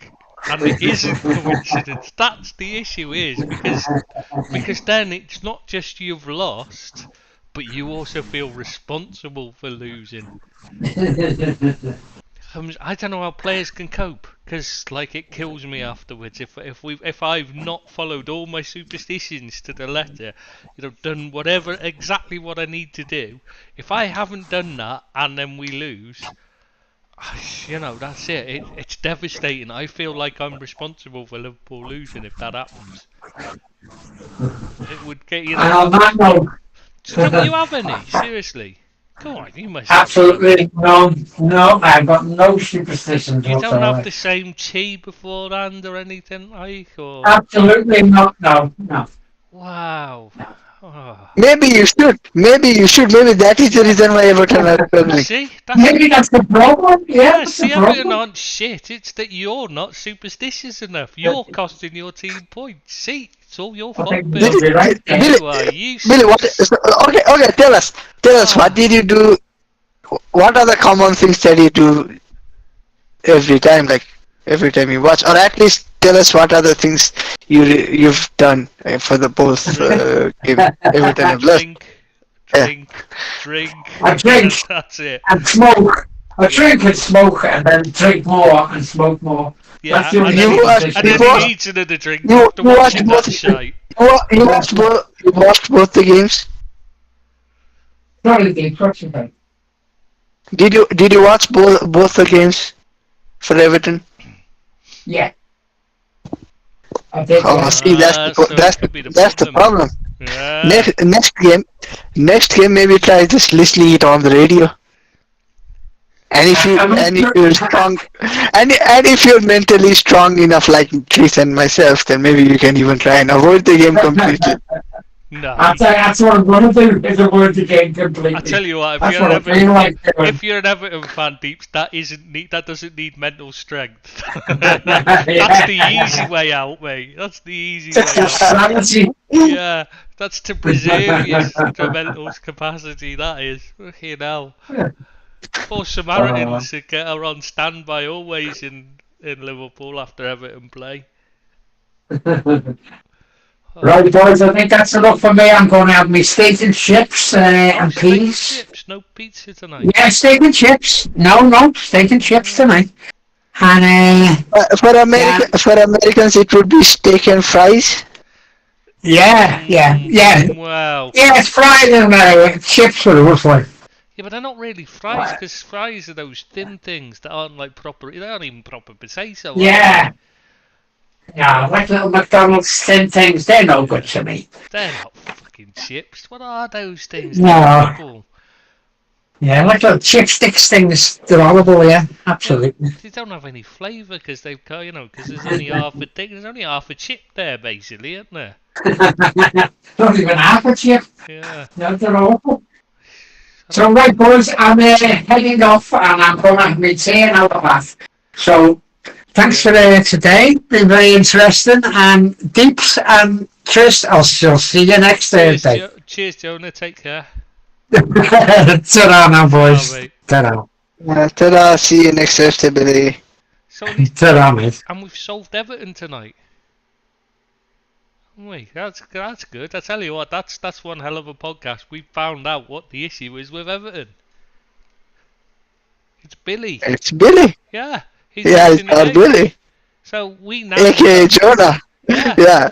So Billy, it's not AKA you. Jonah first. So you're not the Jonah. It's Billy. We now know what's Or going on. maybe Chris, all of us are Jonah, and we should just rename this podcast as the Jonah Podcast. Yeah, the three Jonahs. Except I'm not a Jonah because I get my superstitions right and we go on a run of wins. I remember that. And yet, in the past 7 and how many years it's been since club took over, he's won the same amount of trophies as a struggling Chelsea.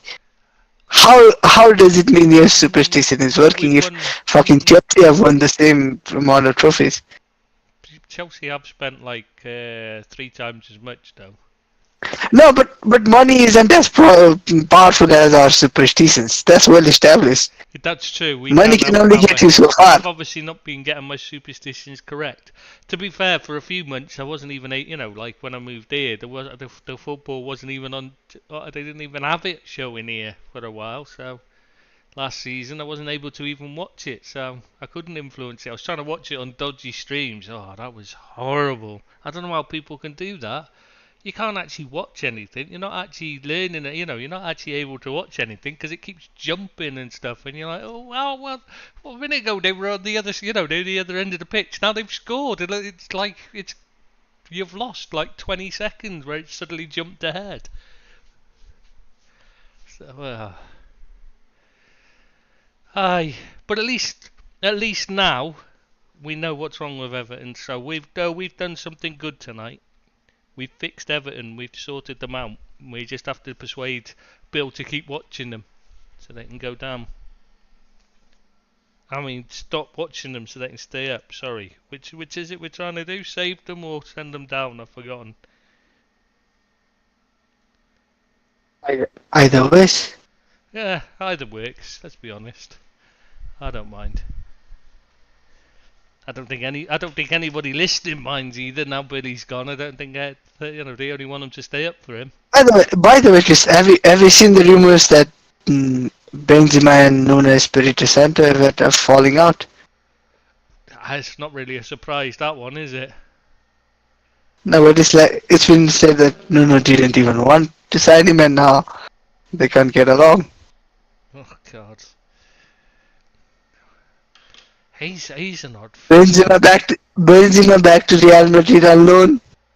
I tell you what, that'd be an odd one, wouldn't it? Do you think that'd be the kind of thing they need? The Jota transfer is being cancelled. I don't know whether cancelled is the right word. The club that signed Jota is trying to sell him as well. Yeah, I just don't. Well, I sort of said, but I can't see why that's unless they've got somebody better coming. I know what the rumours are, but let's be honest, it just sounds like utter bullshit to me. I'm just not convinced I believe it, to be honest. Oh, we've got to ask Phil to link up the podcast, Alex. See, one time I don't get in on time, and you guys are just. Where would you guys be without me? We were too busy trying to decide what. I had to redo my intro because you weren't here. So that's the problem. And are we still live? Yeah, we're still going. Yeah, should we end it here then? I think. By the way, I brought up Benzema thing because it's reported that Al Ittihad want to make Salah the highest paid player in the league, and by virtue of that would mean he would be the highest player in the world, highest paid player in the world. Wow. Maybe they can offer Benzema in return for you guys. I just don't believe it's gonna. I don't believe. These stories about the Saudi one, they just seem so much. Most of it just turns out to be nonsense. I mean, look at the story that they were signing all these players to loan them to Newcastle and stuff. I mean, of course they weren't. It's just absolute rubbish. That is conjecture. This one is a bit of it's a football rumor at least. Yeah. All transfers start with these kind of rumors when it involves Saudi. Yeah, I mean, this rumor's been going on that they, Saudi Arabia, that Salah was going. Salah to Middle East was seen as a real dream for those nations. Much before this, influx of cash into Saudi football. I think it's a bit too early for him to leave European football just now. But I would have said the same for a lot of other players. I would have said no, but this window, I've said no chance this player is gonna go there, and That's Eventually true. they do. Look at that. Look at that Gabri Veiga. Yeah, but I mean, you've got to remember there wasn't exactly a queue of clubs looking to buy him. I don't know But why. Napoli were discussing with him, Yeah, I know, like but with Celta Vigo for him. They had a offer Napoli or accepted. less. I'm not being funny. I wouldn't go to Napoli either when you got because like you don't know who's going to be the manager from week to week. You don't know what's going to happen there. They're just an absolute shambles. Yeah, but he didn't have to leave Celta right now. It's not like he was being forced out as such. No, I know but they, Celta I know needed the they were, money. They do need yeah, the money. yeah, I know they needed the money, but He was being pushed. They were asking him to go. So I don't think it was a surprise no, that he but went. It was if just if to I go. was That him, was the only surprise. if I was him, I would have done a kudos and just said no. I just stayed my course. Yeah, I don't know. When you're not when you're not wanted somewhere, you tend to just take a hand. That kind of money. I'm not being funny, but it's life changing, especially if someone played for Celta. You've got to remember, Celta are one of the little clubs, so to speak. They pay poor. They don't pay big money at all, in football They terms. can't pay big money. Yeah, exactly. They're one of the poorest clubs in Spain, and there's a lot of poor clubs in Spain. They needed to sell because they needed the money. They're in financial difficulties at the moment. So I think they probably asked him to take that move. I think rather than the Napoli one. Once a Saudi club come in with a bigger offer, I would think they've probably said, "Do us a favour, lad." Because I know he's actually a Celta fan, isn't he? Supposedly, or so he said. Whether he actually I've, now he's uh, left, he he might was a say kid. now he's left. He'll probably say he supports someone else. He probably grew up with whoever played for Al Ali playing in midfield, idolizing that person.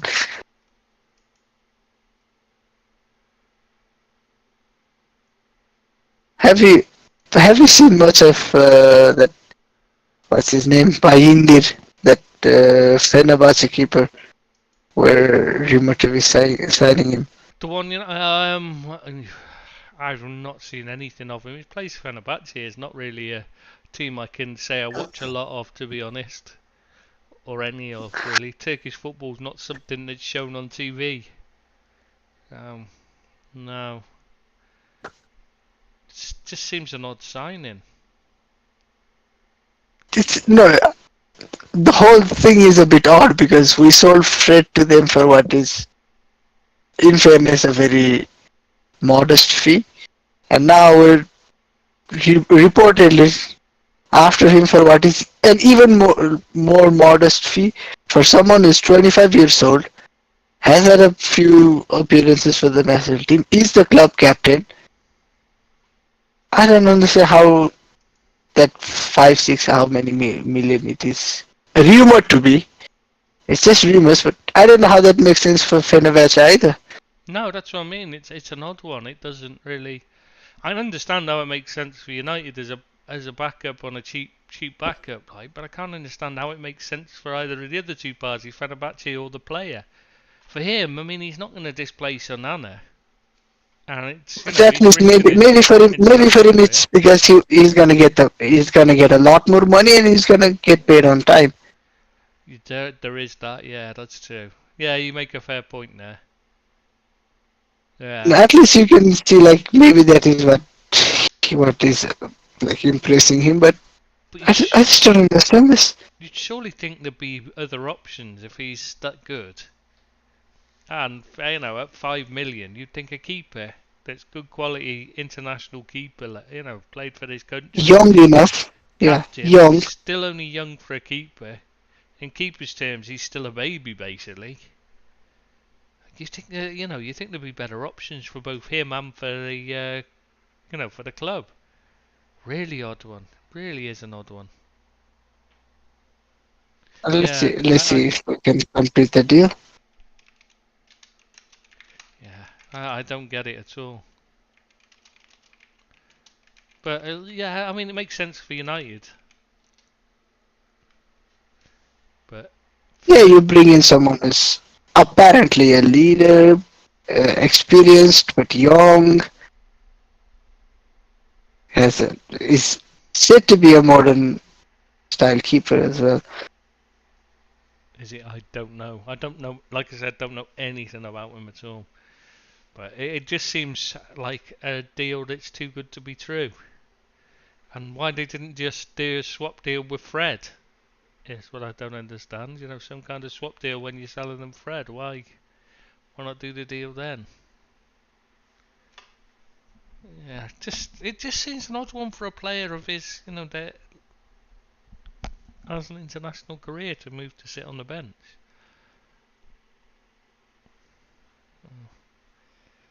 But I don't know who their keeper is, so I can't comment whether it's a bit like someone who, if there is a decent Brazilian keeper who's 25, does he have a career in national team? I don't think so. No, not right now because there's Allison and Edison. Yeah, maybe there's someone similar for the Turkish keepers as well. I don't remember them being having a decent keeper, but I don't really watch enough international football to know that, or any I international like, football to be honest. I also don't know who I also don't know who their first choice keeper is, but maybe No, I there's don't someone know who's that.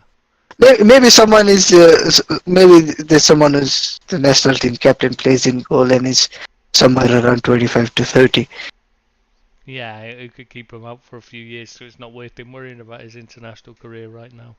But still, you think, yeah, well, you know, his it might be the only option on the table for him. So maybe it's not a case of it. But you think Fenerbahce wouldn't really need the money?